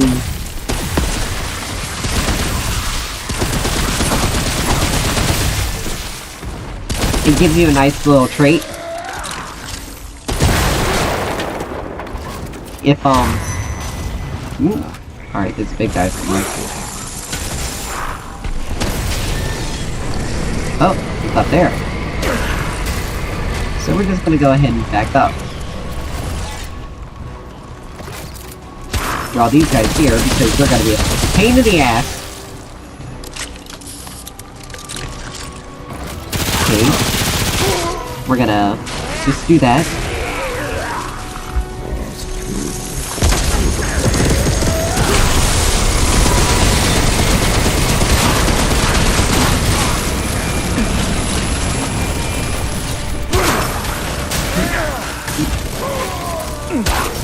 Roll.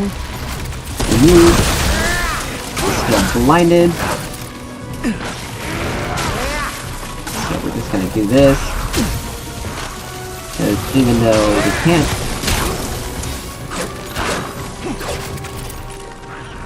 Seriously, dude?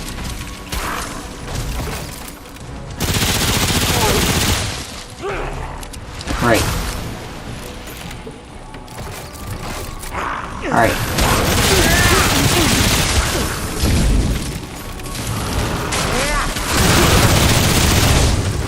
Alright, so that's done. Now we can see again. Jesus. Even though we were out of ammo.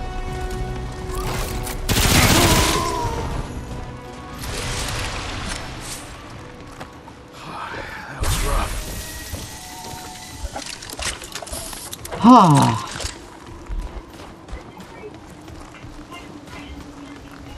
And that's one of the things. He was literally up there. And we had no idea. Until he started casting his ability. So yeah. Fun times.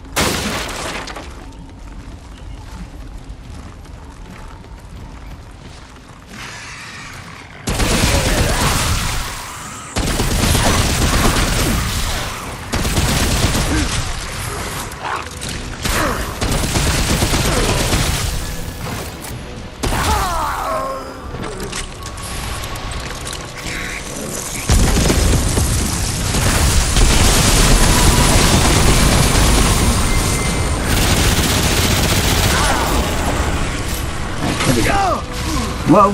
Hello? Who was that? Oh, what? Damn it.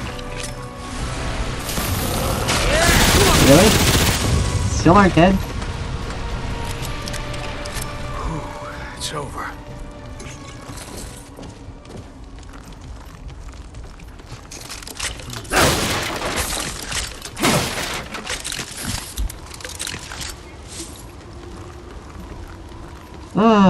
Some enemies are so annoying.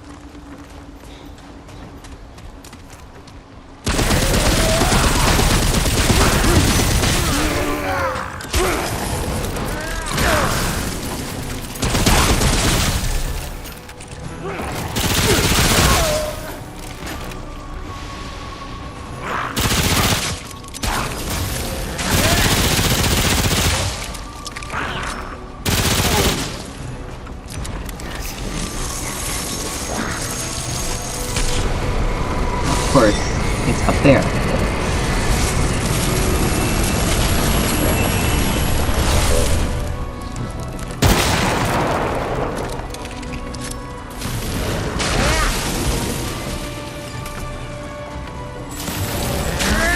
Alright.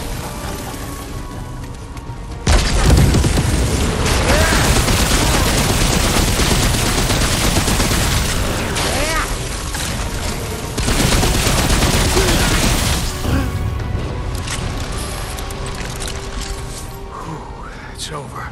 Jeez.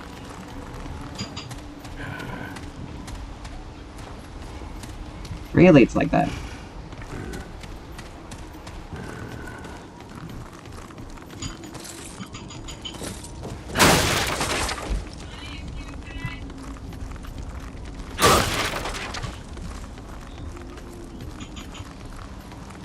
Talk about annoying. Alright.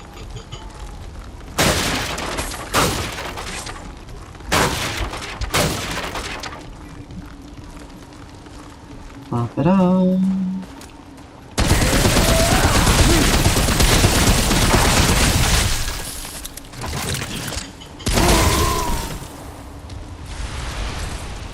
You're dead. Good.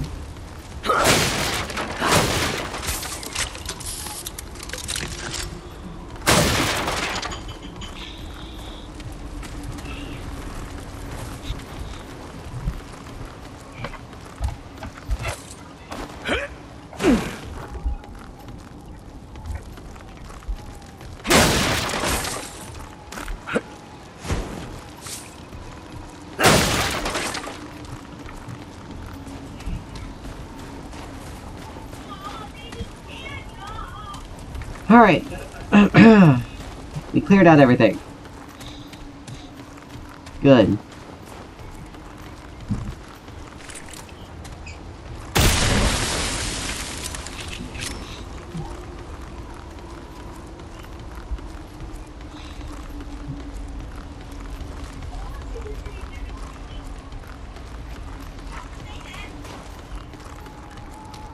Alright, so another shortcut door.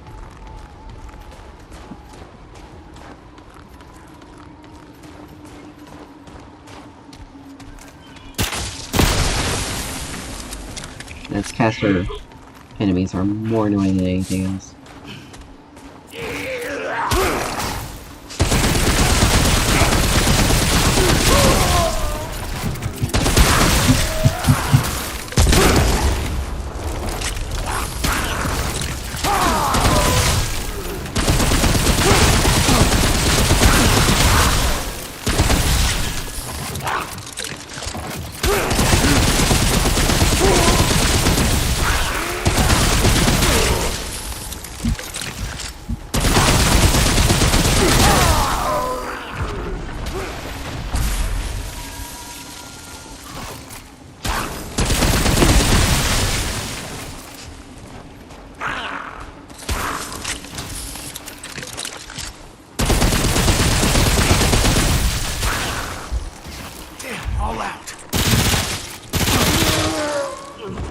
Alright, there we go.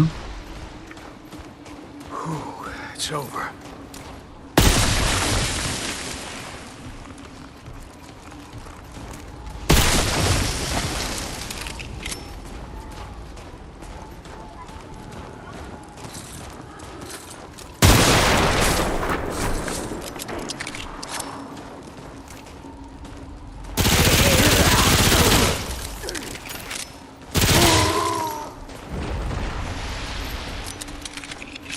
Ba-ba-da-ba-bum.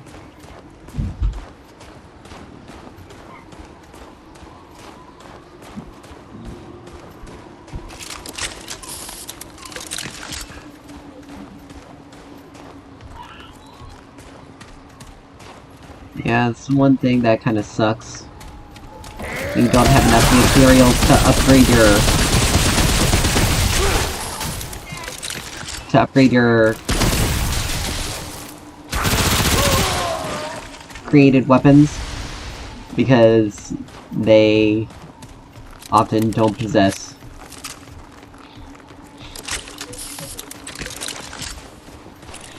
the damage necessarily that you need sometimes. Because if I had the alternator upgraded to +5, like I have with the repulsor, I would be doing significantly more damage.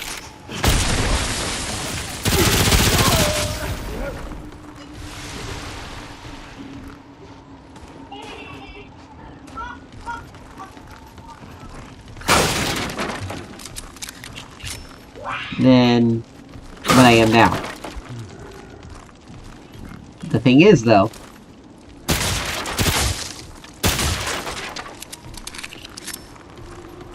alright.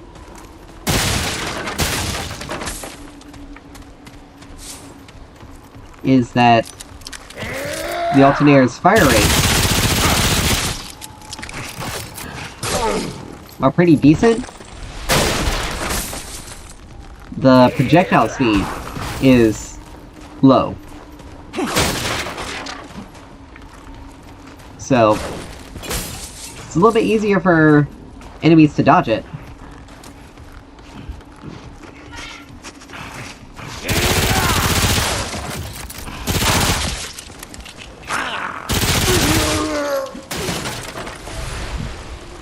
A little bit easier for enemies to dodge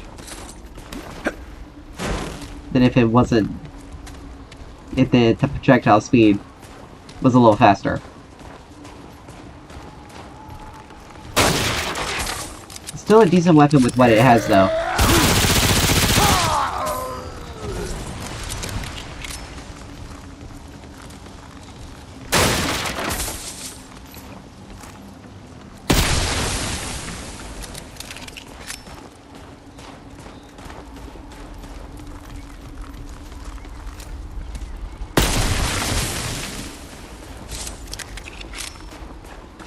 Alright. Let's continue to do some exploration.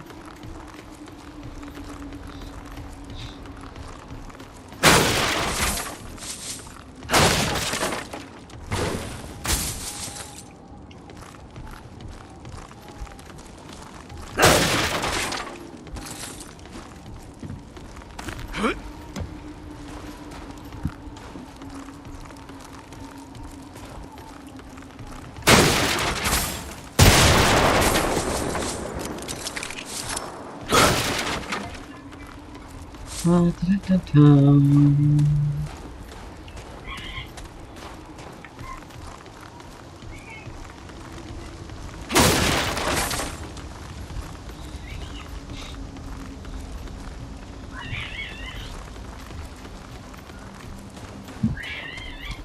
think my nephew's losing it again.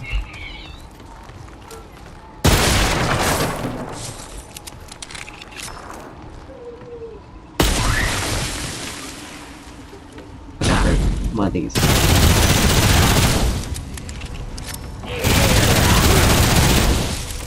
Let's focus on killing it. That way, it can't do its little magic spell thing and really drive us at the wall.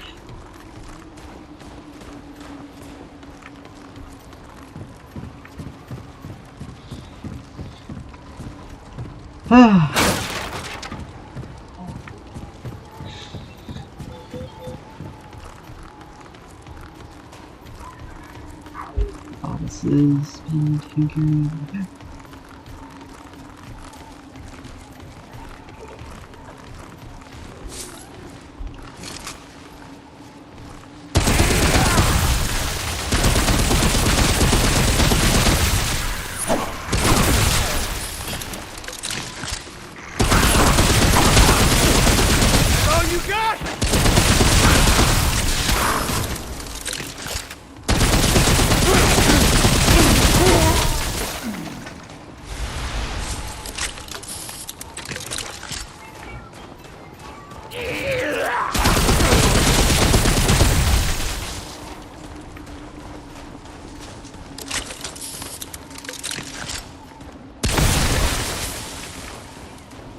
Alright.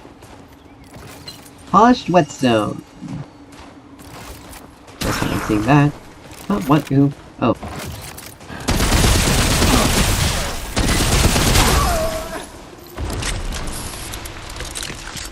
Enemy I never noticed. A little section I hadn't noticed before.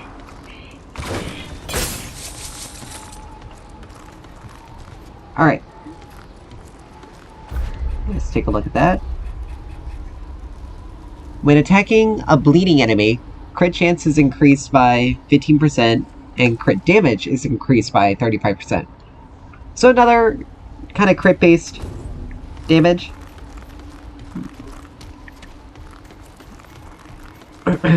Or, another item that's useful in, like, crit-based builds. Decent.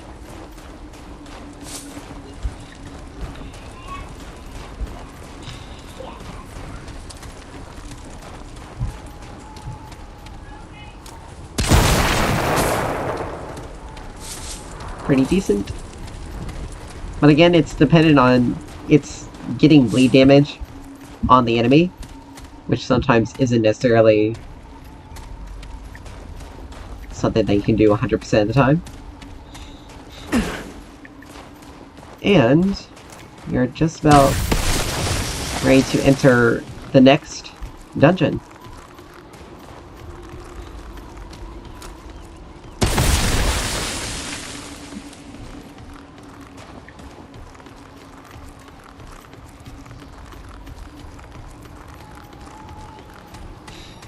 Another boat.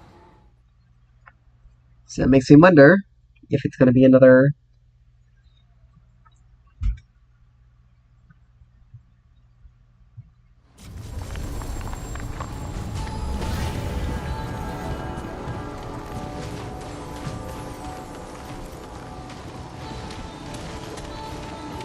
Alright, let's see. What is this area? Wuthering Keep.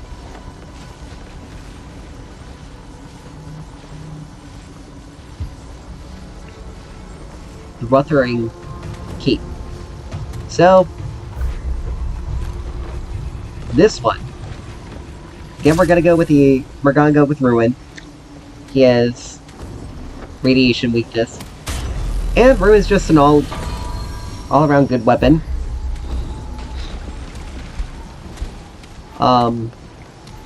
This guy is gonna be... The boss in this area is another ice caster. So, be prepared for that.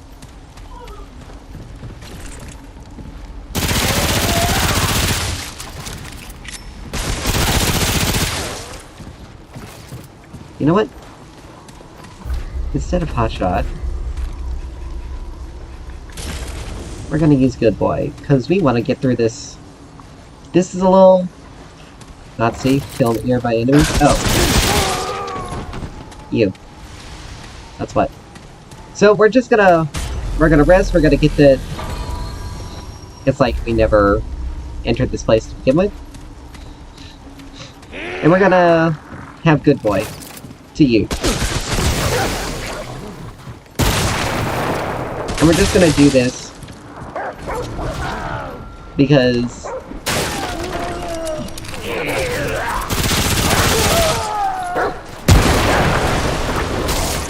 Damn it. because we honestly just want to get through this pretty quickly.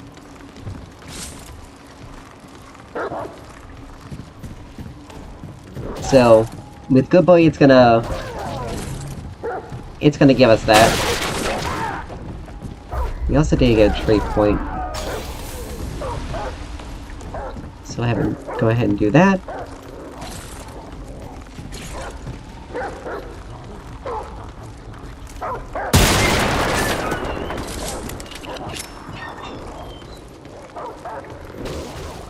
Now eventually Good Boy's gonna run out of power, as per usual.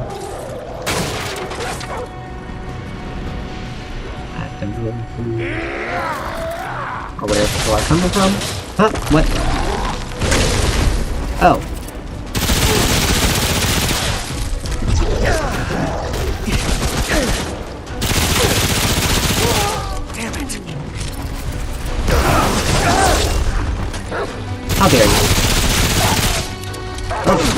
Hit the boy.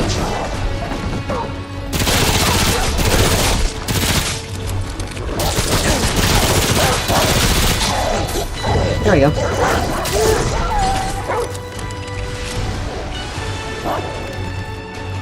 That was rough. And we're already back to our pool.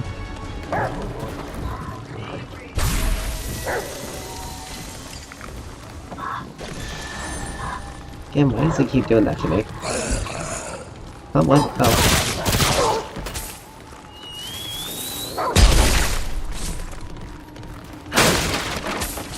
But yes, we're just gonna use Good Boy just to get everything taken care of quickly.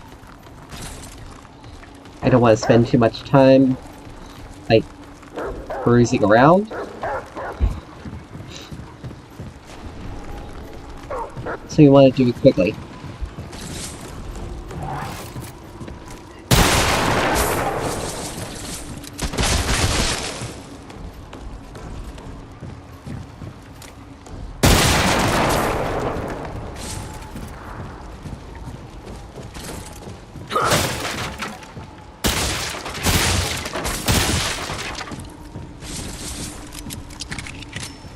Bum-da-bum-bum.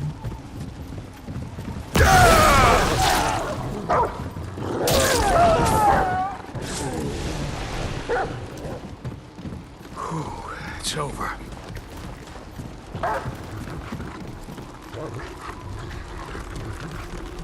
Yeah, like I said, I just want to get this... I want to get through this relatively quickly. So that way, we can get to the boss and be done with it.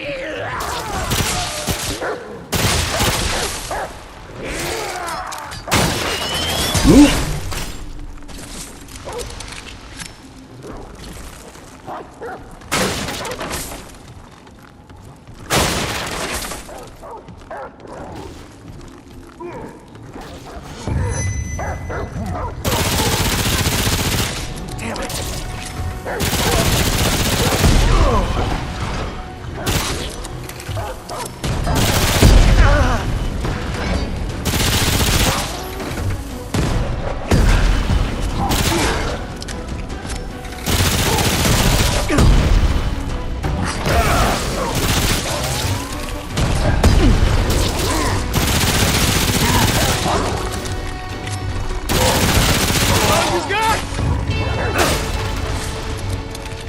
Oh, sit down.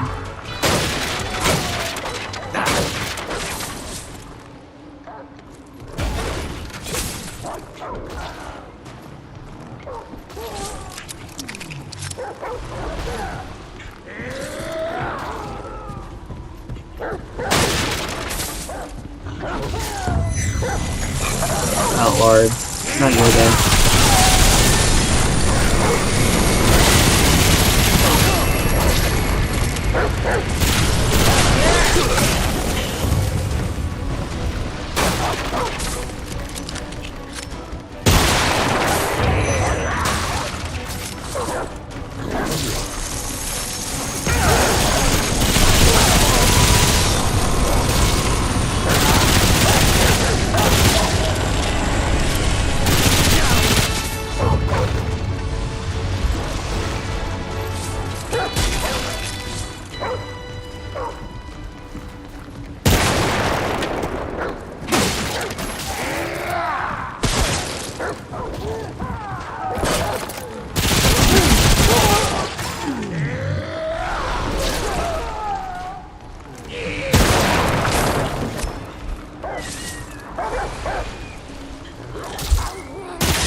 Yada yada yo.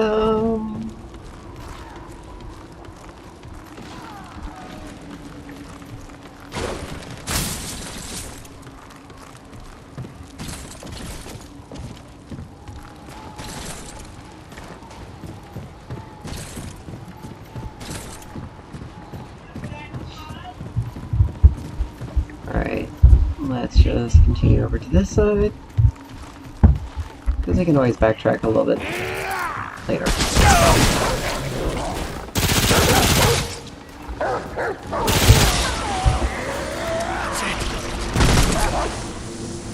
Wow.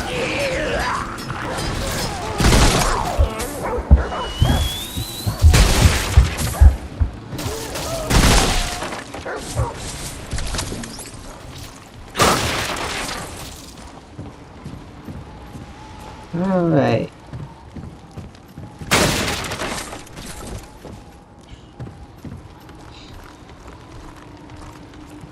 There's a big guy over there.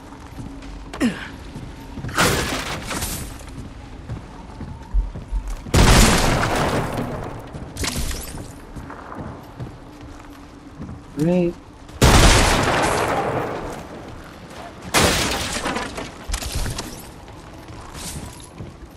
There we go.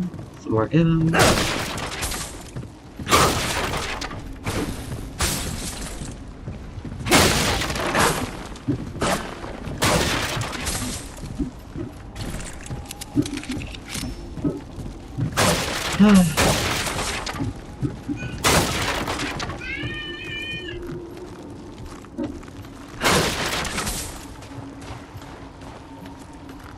More ammo.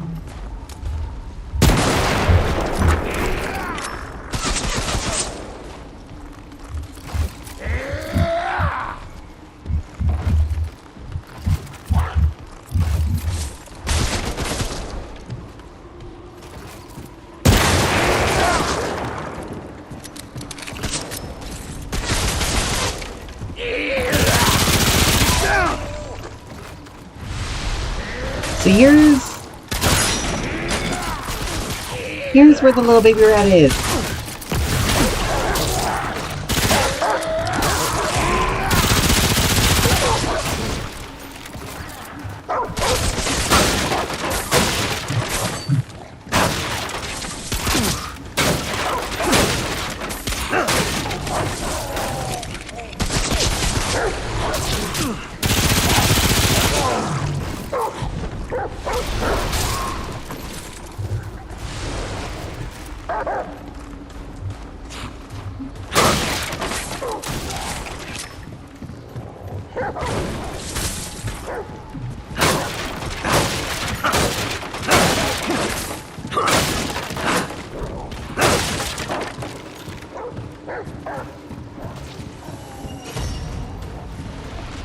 Siphoner.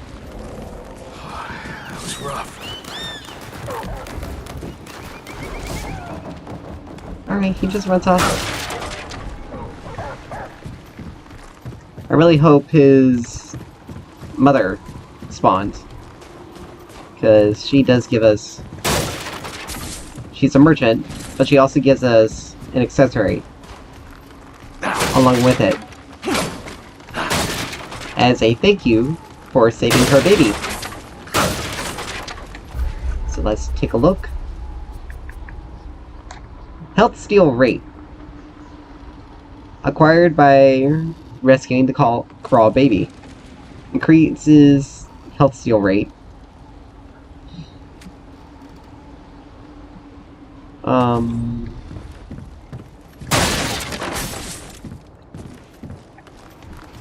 So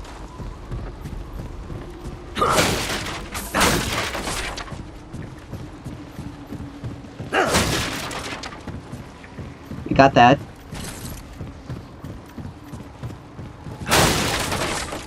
And like I said, I hope the crawl mother spawns as well. Just so that we can take a look at what she's got.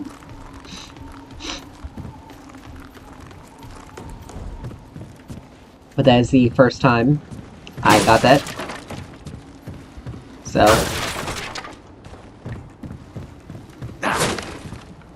Alright, those are indestructible. Good. Ish. I joke.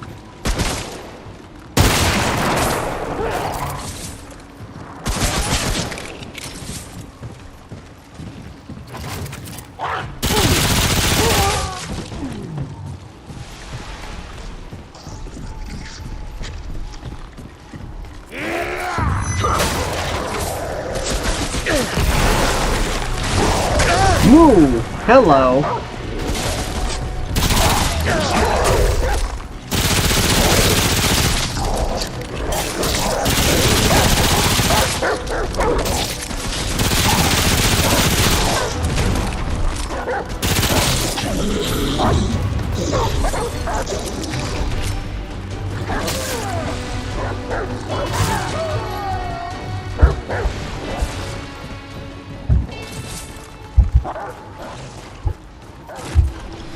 Trait point. Ow. Not far enough away from that, apparently.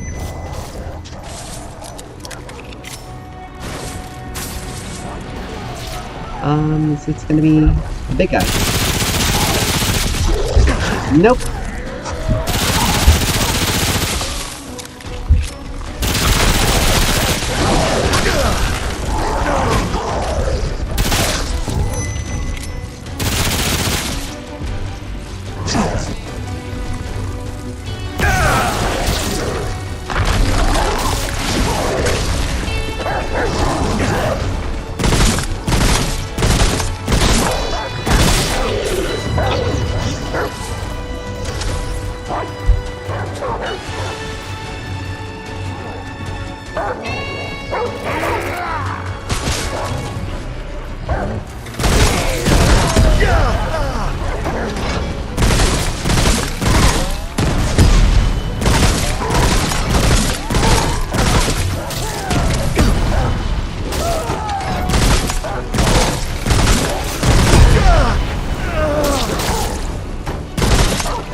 It's over.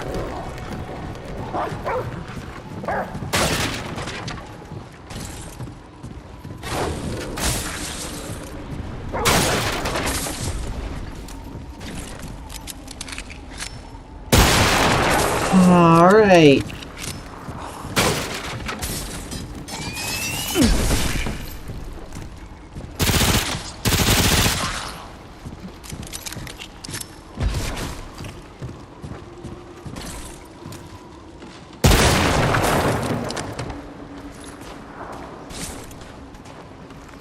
Make sure everything is taken care of. Good. Do-do-do.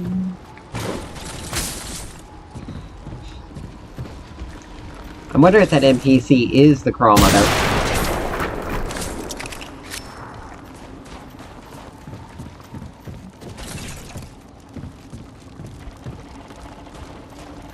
If it is, then awesome. We got lucky. They spawned together.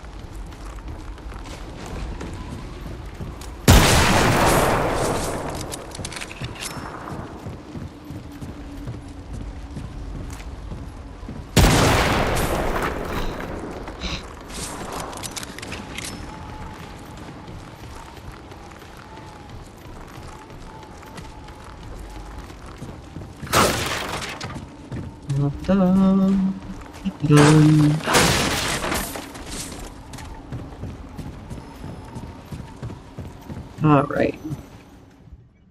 So we go through here. Yay.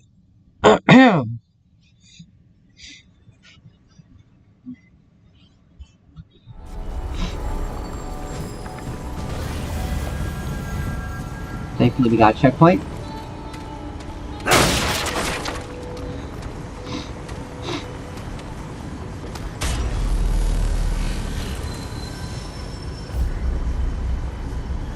Sundered Port,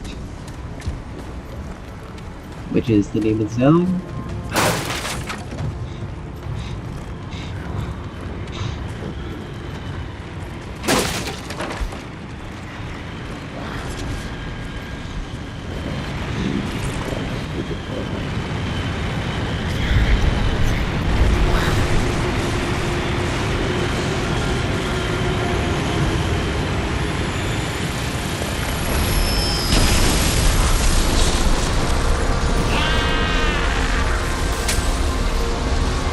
A rat shaman.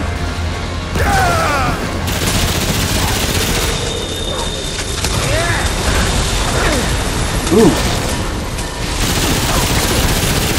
Conjure dice. Okay. What? What kind of...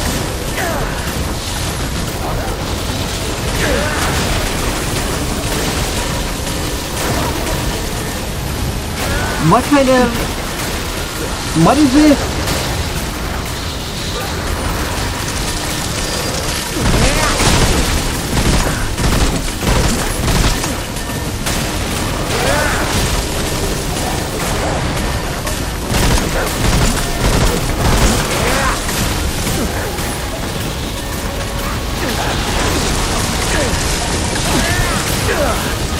What the heck?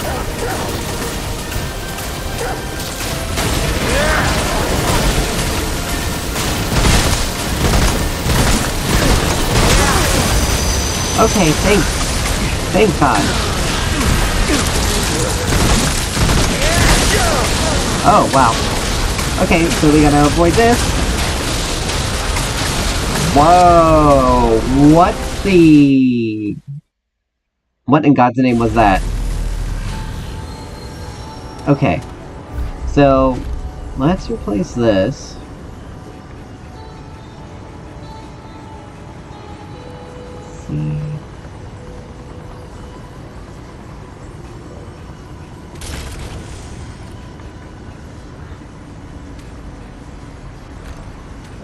We already used Ruin, sadly. Let's see...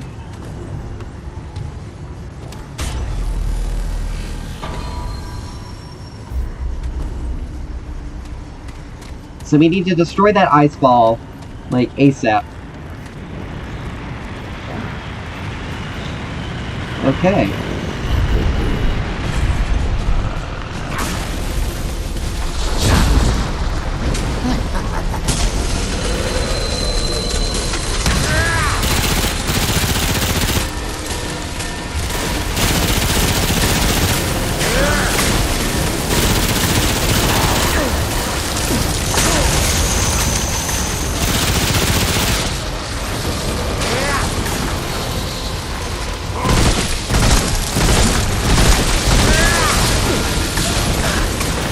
Alright, and these blizzards also move.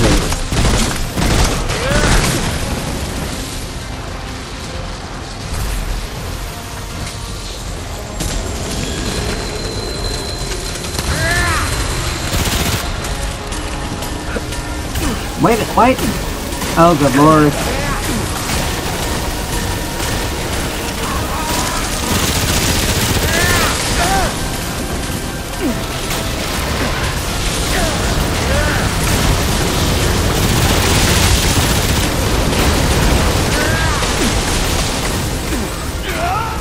Wow.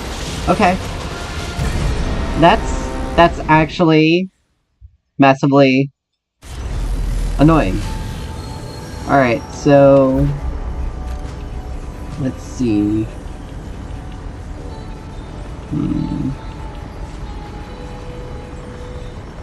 We could go hunting rifle. With hot shot. That way. Yeah, let's do that.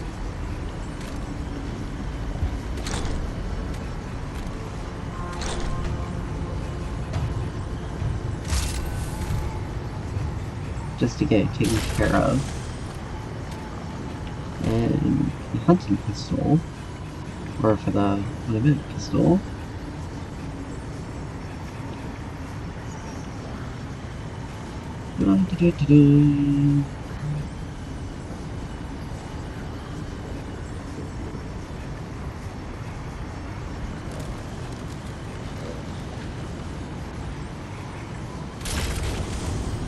We'll shove him into Zora.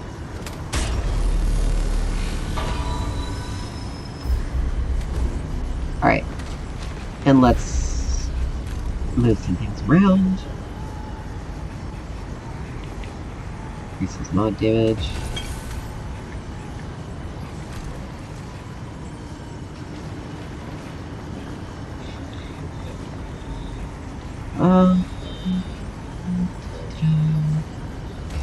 We want this.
Alright, so he summons little rat friends.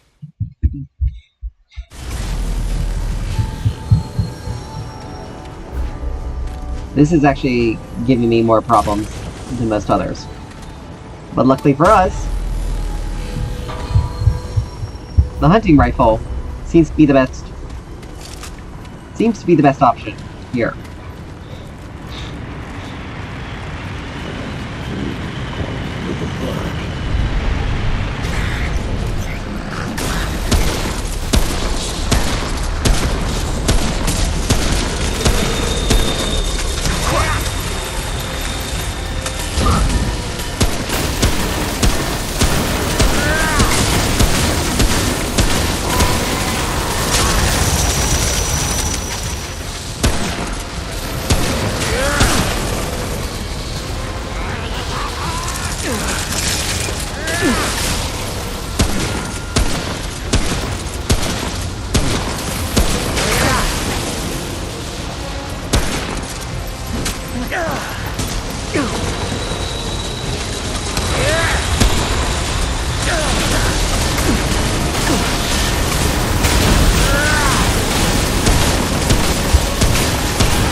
Really? What the heck?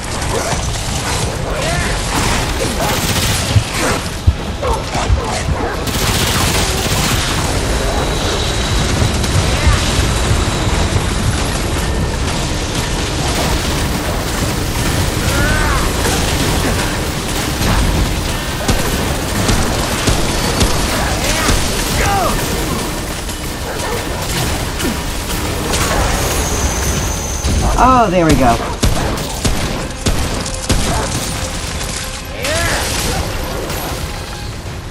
That was a bit closer.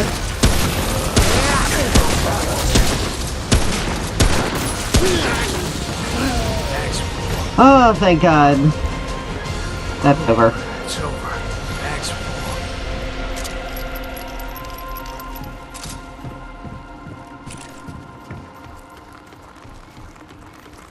Very unnecessary and problematic.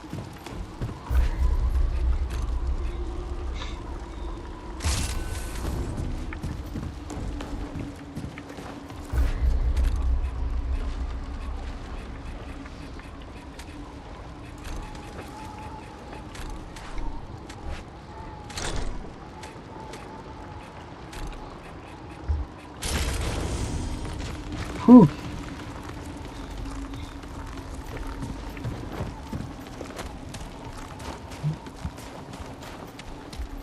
And I do not want to be stuck around this place longer than I have to. Huh. Talk about annoying.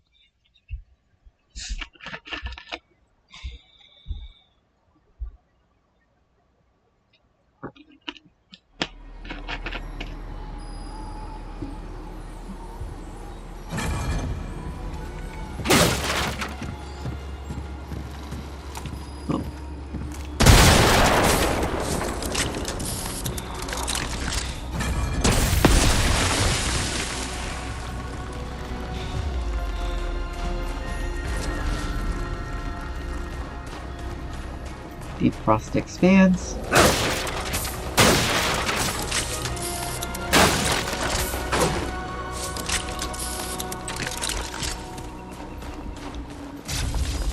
There's a checkpoint right there.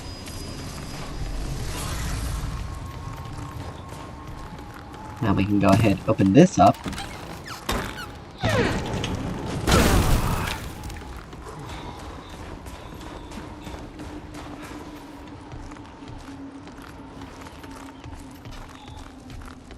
It is the mother. Why can't you all sleep at the same time?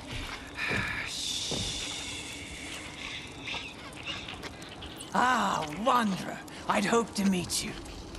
Akish has returned. I am Emmy, but I am also a Kroll, gifted with sight from birth. Also, as you can see, a mother, gifted with many hungry mouths.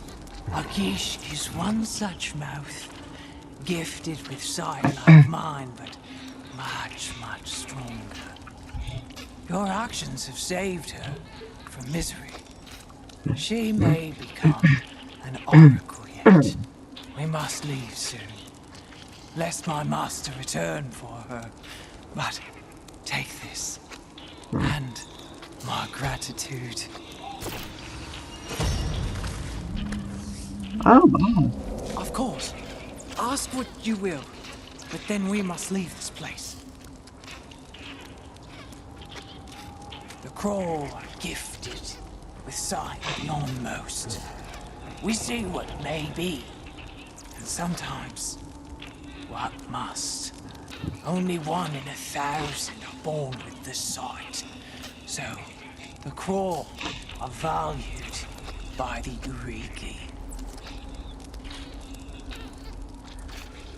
Emin are we. The Emin are all who are not Uriki. Chattel, trolls, and laborers. Yet, Kroll only ever come from the Emin, never Uriki. And so, we have value yet. As a Kroll are the greatest of the Emin, so the Oracles are the greatest of the Kroll. Those with the strongest sight are consulted by the Hakun, the powerful Uriki leaders, on matters both great and small. It is this destiny that I hope my child will see. Shifting images. I see patterns and contours, but their definitions have not yet been determined. You must travel our home to find your own. You must find your own to save your home. I can't tell you this. You need not fear death. Your path has already freed you. Fear only the loss of hope. Your only path to failure is to do nothing. Be well, Wanderer. Apologies for my state. You must travel. I can't tell you. Your only path. Alright. May hope drive you. 8th day. Magir's path leads me to the Wen Ring. As Magir lay sick in his 32nd season, more seasons than most Uriki ever see, Magir summoned his 7 Tajal, and named them each Hakon, establishing 7 clans and committing Uriki to generations of infighting when Uriki should rule the steppes and warrens as one. The Wen Ring lies silent between solstices. There is no meeting of Hakon. Oracles do not convene, only desperate seekers like Sildar. Blah. Brave the winds in hopes of sucking what dregs of wisdom are left by speakers for the dead. Why does Magir's spirit guide me here? Surely if Scarfang and Frostborn lay near the Wen Ring, someone else would find them. Or is it the speakers Sildar must find? Magir's path becomes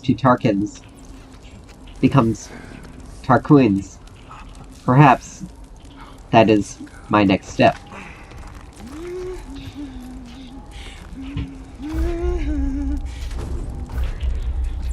Alright, so let's look at the... Receiving benefit... A benefit from the Dragon Heart reduces incoming damage by 30 seconds. So this is like if you have an ally that is...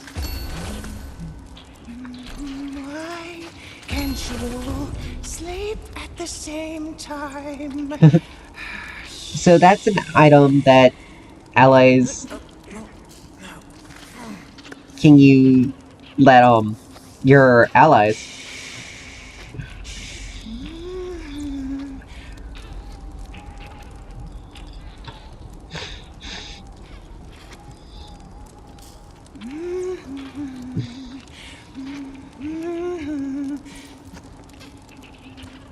Alright.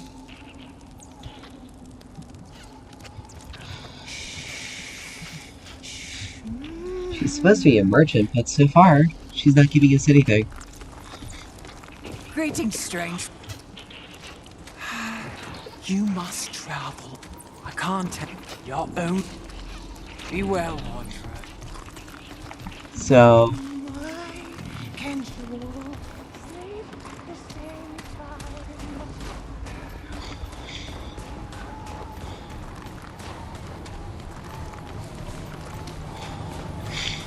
I'm guessing she's only a merchant before?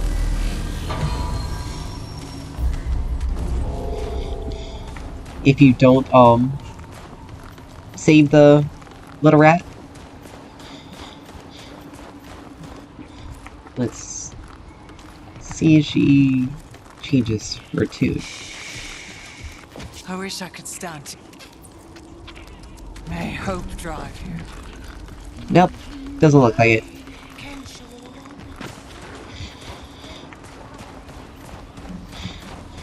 Which is kind of annoying, because there's some accessories she can give that I would really like to get my hands on. So let's head to Ward 13 and turn in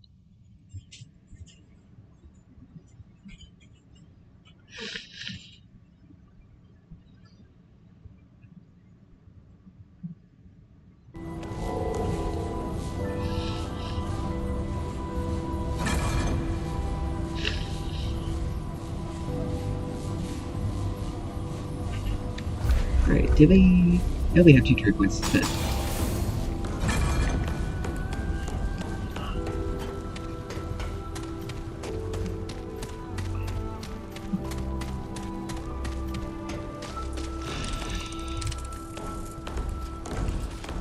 What? Alright then. Blizzard. Cast storm cloud that casts a storm cloud that rains icicles as it travels up to 30 meters. Icicles deal 30 frost damage and apply frostbite to enemies within 2 meters. Yeah, good. Now go. As you can see, she also has all sorts of things that she could easily use to create more weapons for us. Well, whatever. It's fine.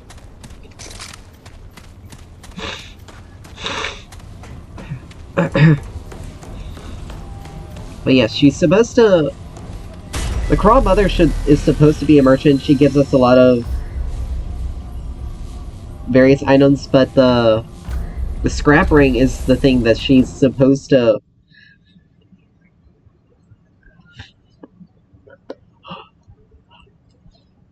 It's supposed to be something she'll give.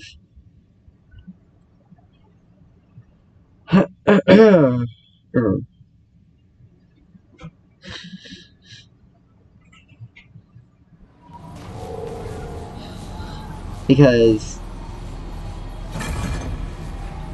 it restores 3% of your health whenever you pick up scrap or iron, and the scrap set gives you... Okay, so she's now disappeared. So, if you don't... If she does not seems a bit unfair. Like,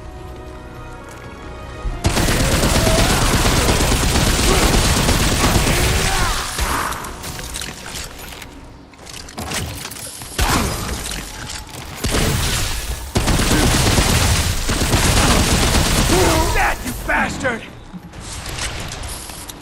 because we literally just... Like, we didn't get anything from her except for the blessed amulet, which is really only useful if you have allies,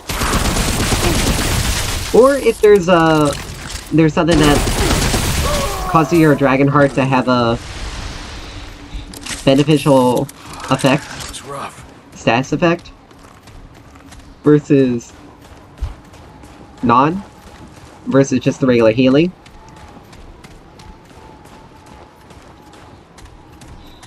But still, like, I'm surprised there wasn't an option to purchase anything from her. There we go, another tome. We are... Huh? Oop. Oh, there you are.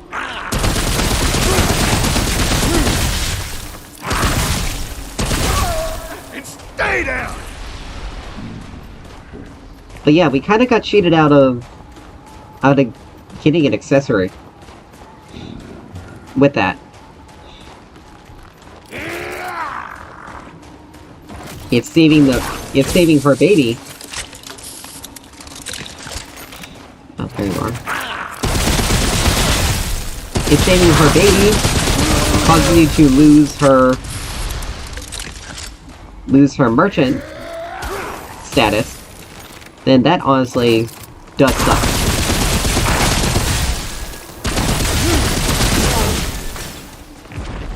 Because it means it means you lose out on getting a pretty decent accessory.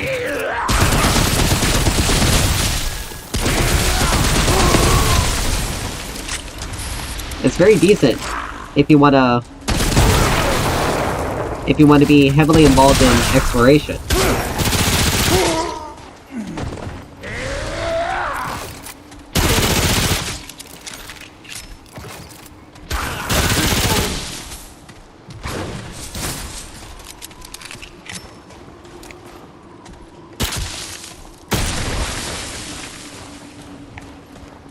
So,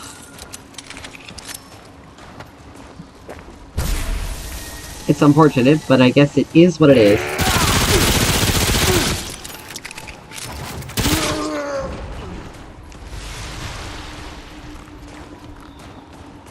There's nothing we can do about it, so we just continue on.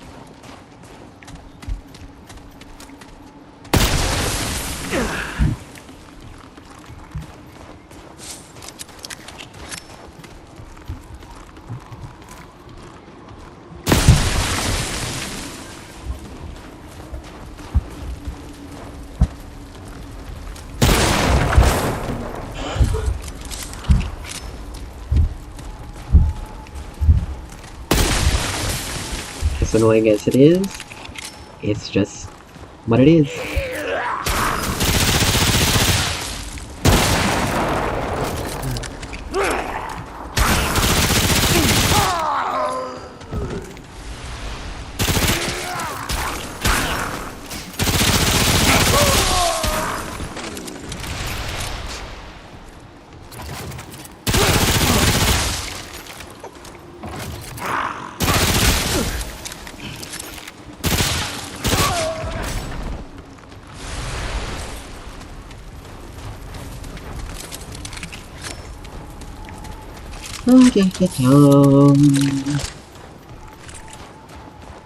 So we're just gonna, again, do what we normally do.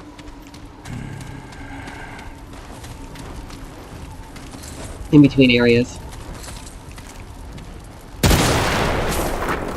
We just do exploration stuff.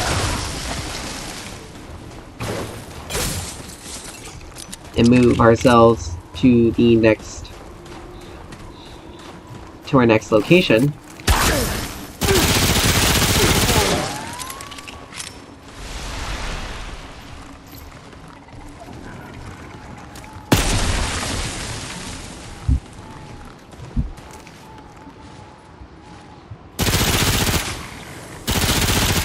Damn it!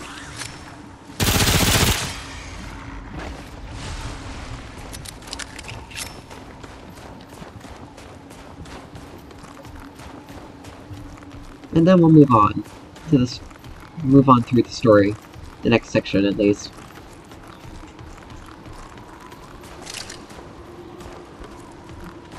Let's see, where is he?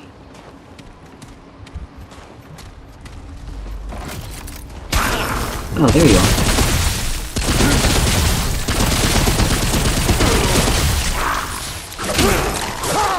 That lean and dodge. Like, not even a dodge, like, it's just a lean.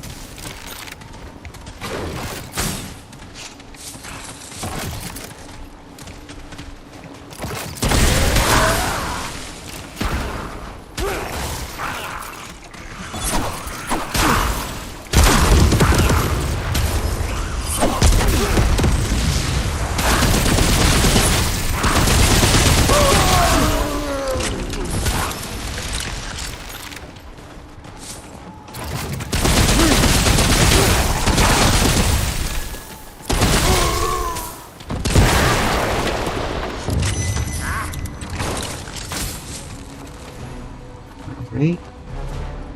There's the lead around. So what is it? What are you?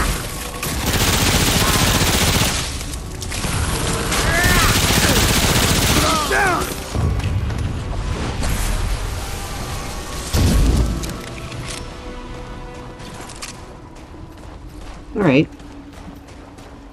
That's taken care of.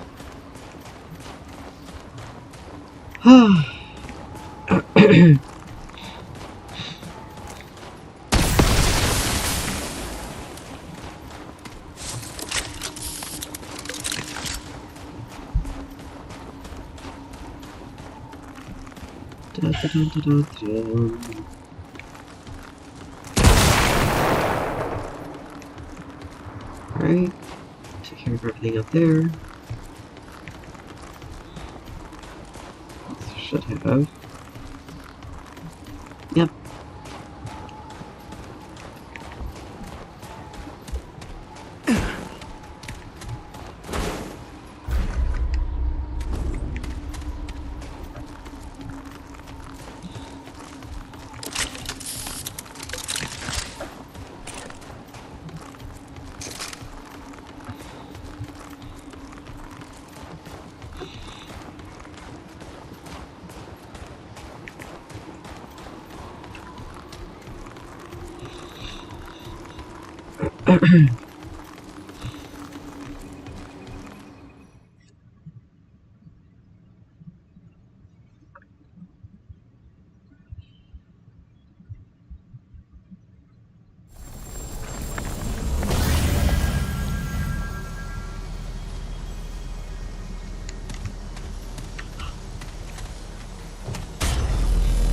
So, here we are. At the Guardian's Sanctum. And this is the first time we are actually meeting a living Guardian.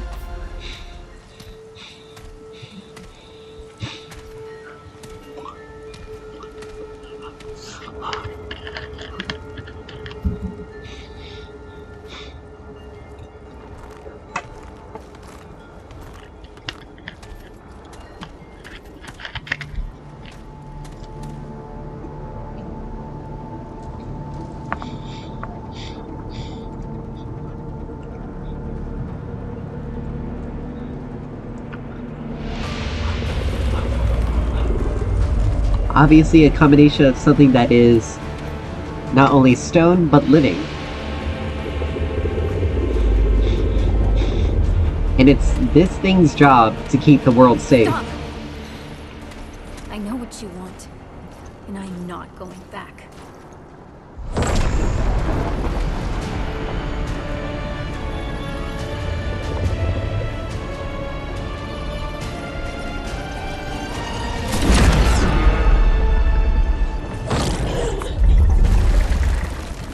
Oh, look at that.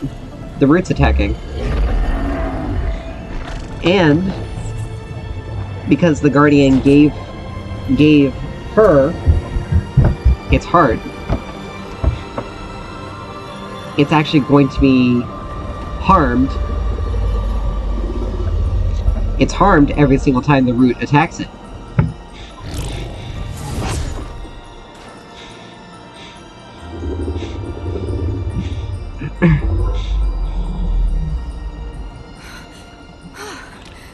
That was a close one. Are you okay? Right, I think so. For now. The shadow is trying to get in. My friend and I just want to keep the shadow away. Earth. Oh, yeah. That's what it was called. I was there. A long time ago. They called me Clementine. I think. I remember a bed and a helmet.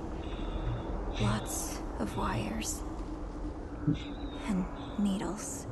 The helmet made me dream about this place. This is my home now. This is the Guardian. They protect this world.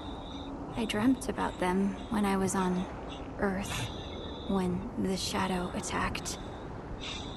The Guardian brought me here. They saved me. My friend gave me their strength. Where? No. I don't want to go back. I like it here. I'm home. That's understandable. I don't think... Root? You mean the shadow?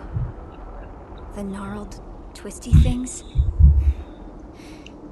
The Guardian showed me what the shadow, the root, did on Earth. The root destroyed everything. It's all gone. No! I don't want to fight. I'm happy here. I keep this place safe now. Look, I didn't let the shadow out. It's not my responsibility. I'm sorry. I'm not going back to Earth. The root can't reach us here. Obviously it can, because it's still trying to invade. And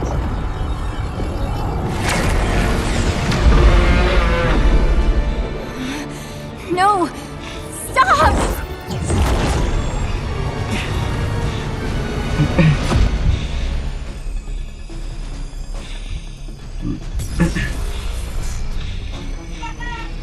we're inside the Guardian.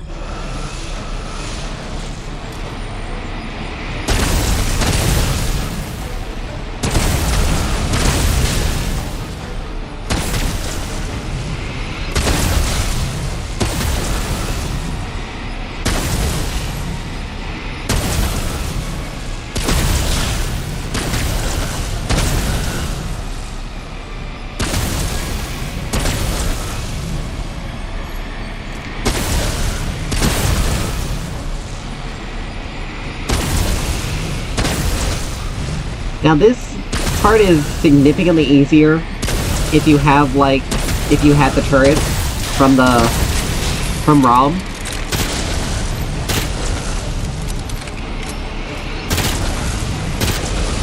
Because they do start coming faster.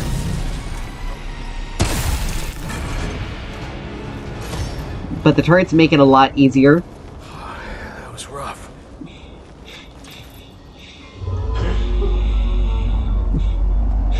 You can tell the Guardian is, like, tired of having to deal with this. They're never gonna stop, are they?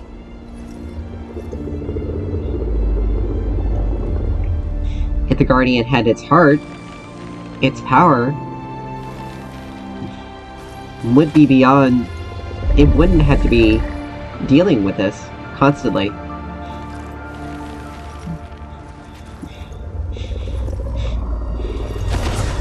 But it still holds power to be able to open up a portal to the next world.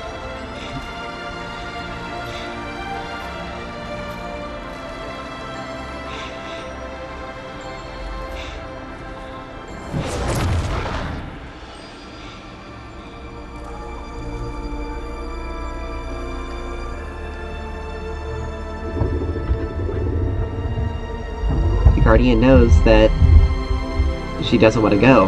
He doesn't want her to go either. But he also knows that she has to, in order for them to take out the source of the root. Or at least the source of the root that's linking it to Earth. And as a result, she's going to have to... She's afraid that she won't be able to come back. But that's not the case.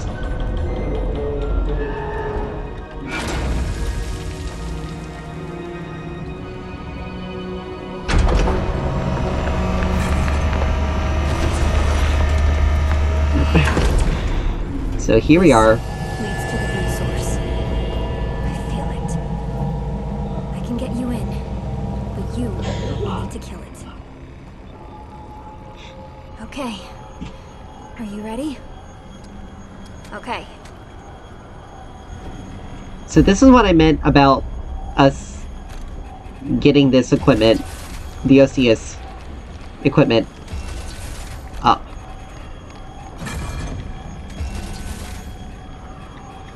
Alright, we don't need scavengers. Let's see, increase weapon mod damage.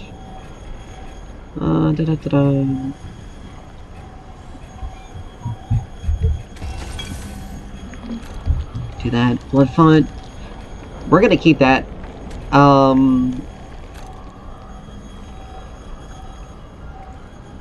Keeper's ring. I mean,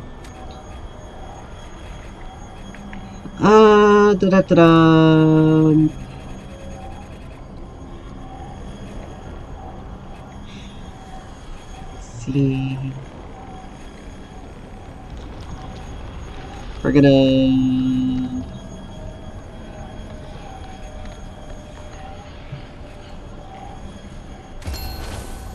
We're gonna do the hunters. Blood font. We'll keep. Let's see. We can go ahead and come over here to the checkpoint.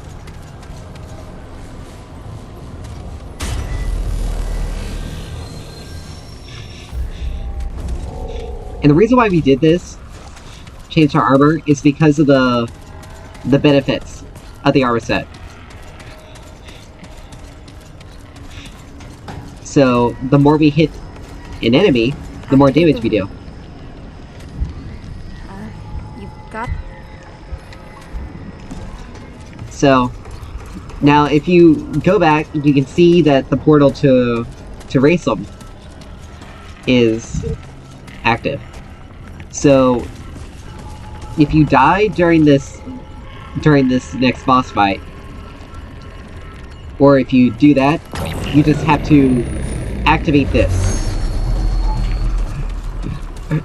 And immediately sets us into the rift. Think you're ready?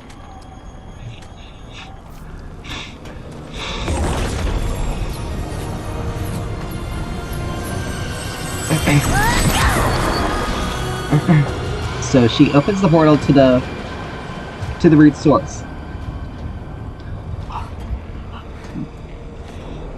And like I said, this is going to be important for us. This armor set is going to be what's important for us to use.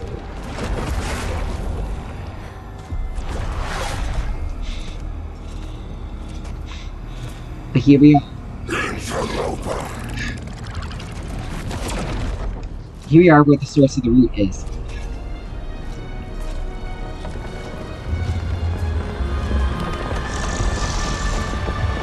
Or at least how the root's fully connected to Earth. Subject 2923 may have gotten you this far, but you're on your own now. And this is interesting. You think you're saving the world, don't you? You understand nothing. However, this is Harsgard.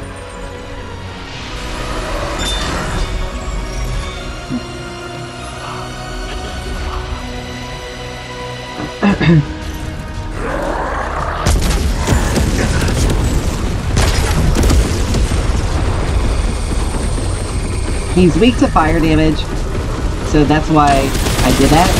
His mouth is also his weak spot.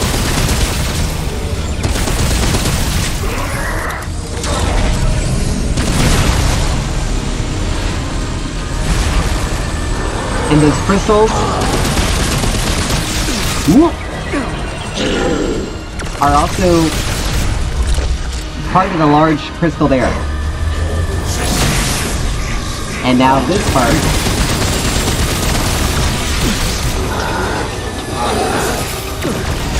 Those lasers will deal number on you. So you really want to just, for that part, kind of keep moving.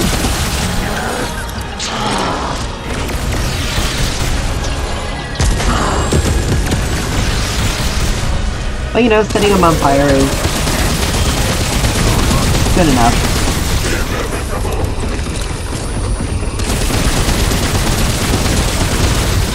And for the most part, during this part, you can almost stand still to constantly hit them. Just make little minor adjustments.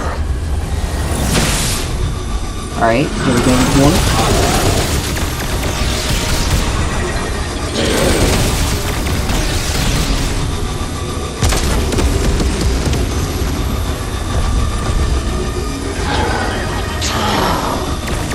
Now, he does change phases during this fight. When you get him to about half health.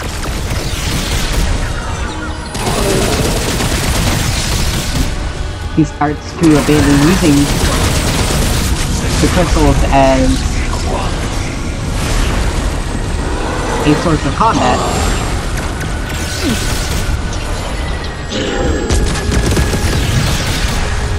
Because, you know, we're actually hurting him.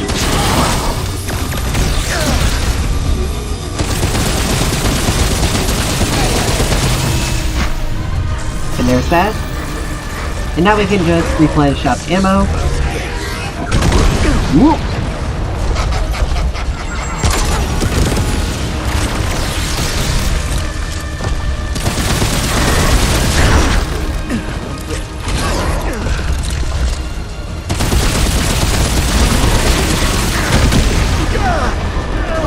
Got hit by that. But now we can also have our wonderful hot shot.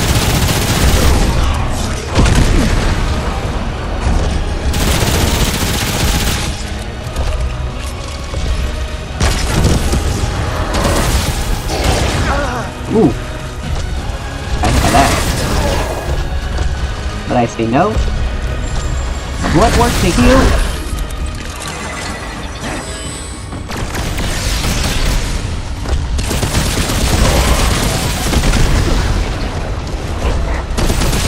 Got clipped by that one.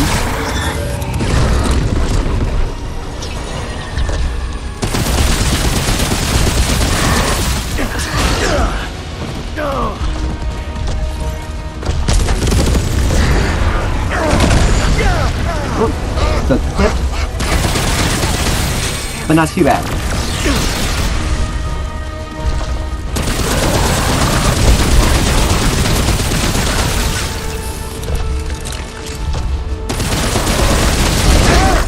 Ooh, got hit right there.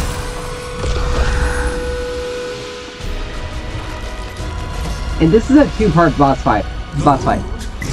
Equality, immortality. Can man free himself from sickness and death? No. But I can. I was there at the beginning. I created the law. I devised the destroyer. I have done everything to ensure humanity's inevitable serenity. Again, a guy who's completely lost his mind. I cannot be stopped any more than the king.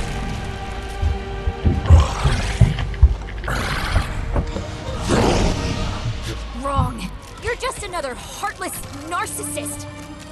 Haha, Humanity's Clementine. better than that. It's better than you. And this is where things Get get him, really Traveler. interesting. Because guess what? We got a new gun.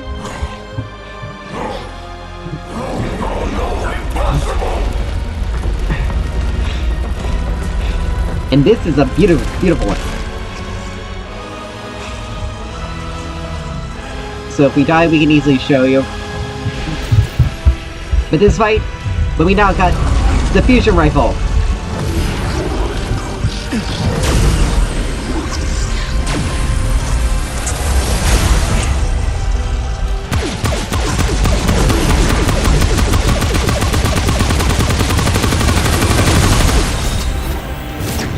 And as you can see, whoop, you gotta pay attention to the crystals.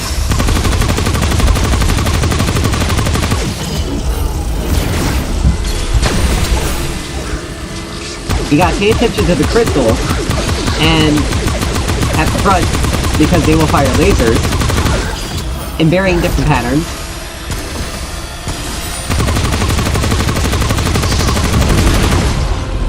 Ooh. Yeah! Aha! But this puppy is extremely powerful because guess what? You can fire a crap ton of ammo, a crap ton of rounds, very fast. Oh! And pay attention to these little things. And its fire rate increases the more your mod power.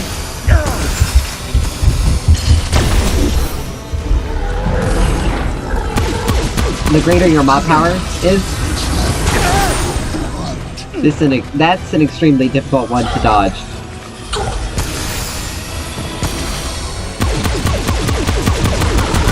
And so long as you have mod power, it increases the attack, it increases the fire rate. But if you haven't dealt any damage after a period of time, it actually, you start to lose it. But its mod effect is when fires off a large blast of energy that deals a crap ton of damage.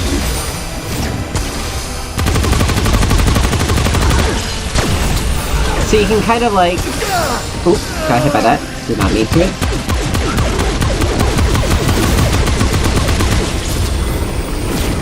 So you can kind of basically deal a lot of damage really quickly with this. And with the armor set that we have, we also deal more damage the more times we hit the enemy with the armor set bonus. So this made this boss go by really fast. What's happening? No! You cannot abandon me! Not when I am so close!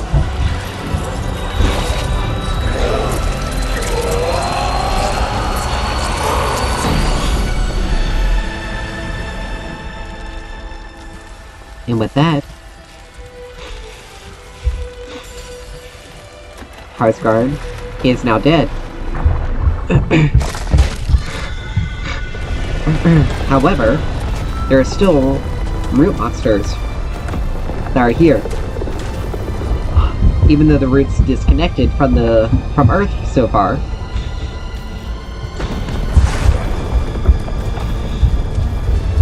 There are still root monsters here. But the fusion rifle is arguably the best weapon in the game. Gone. Listen, I can't go back to Ward 13. It's not home anymore. Probably never was. But maybe we'll see each other again, eh? Someday. Take care, Traveler.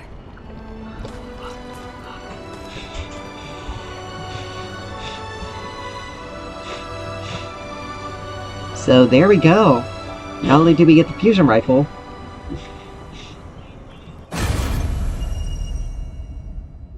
we also get another material, as per usual, for a major boss fight. And some traits. And a trait. At least one.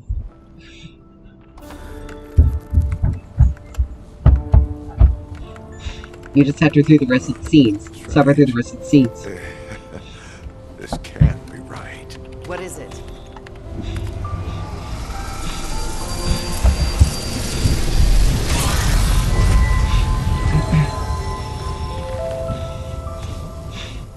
Well, I'll be.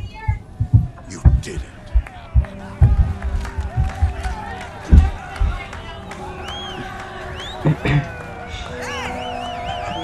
We literally just saved the world. For a second time. But the root is still out there.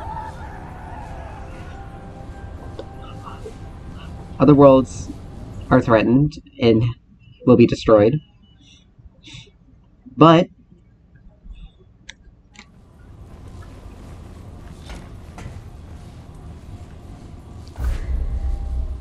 all in all, things are still great. And now we got the last resort trait. So when our health is below 15%, we deal increased damage. And materials? Root neoplasm. Valuable resource harvested from Harsgard that can be forged into a powerful weapon. Now, I don't know if we have enough Luminite crystals to be able to get that weapon.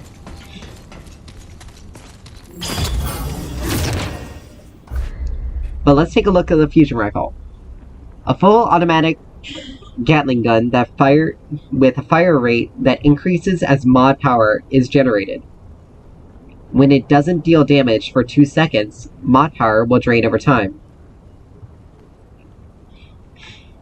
And its weapon mod, Fusion Cannon, fires a large, powerful beam that penetrates through enemies, dealing 150 damage with a single charge. Firing multiple charges increases the power, dealing up to 900 damage. So let's see, 150, 300, 450, 600. So, I don't know exactly why it wouldn't be 750, because it would make sense, 150 per stack. It stacks up to 5 charges. But it deals 900 damage. Fine, let's have a look. At maximum charge. And with the root neoplasm, and if we had one more Luminite crystal, we can get the World's Edge, which deals 45 damage and has a crit chance of 10%, but its effect, called Horizon Strike, a charge attack release a wide wave projectile that will penetrate through multiple enemies. So, yeah, good. It's very much... Now go. It's effectively one of the best, aside from... Oh, Traveler. Chad. Certainly. Aside from the Hero Sword, which does the exact same thing. Be safe out there. It is the strongest melee weapon in the game, I believe. Certainly. Because of that. Yeah, because this deals 48 damage, Keep moving. and this deals Alright, 45 damage. So I've got work the scrap sword, so the Hero Sword deals only 3 more damage per. But it is but they had the same power. But the World's Edge is the one that's the easiest to get. And again, it's more things. It's also things. We got our weapon mod increase. We also got our range damage and the weak spot increase. But we also have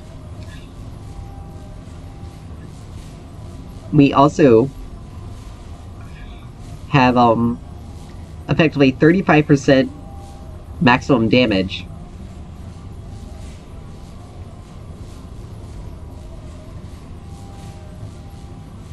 from our Bloodlust from the Osseous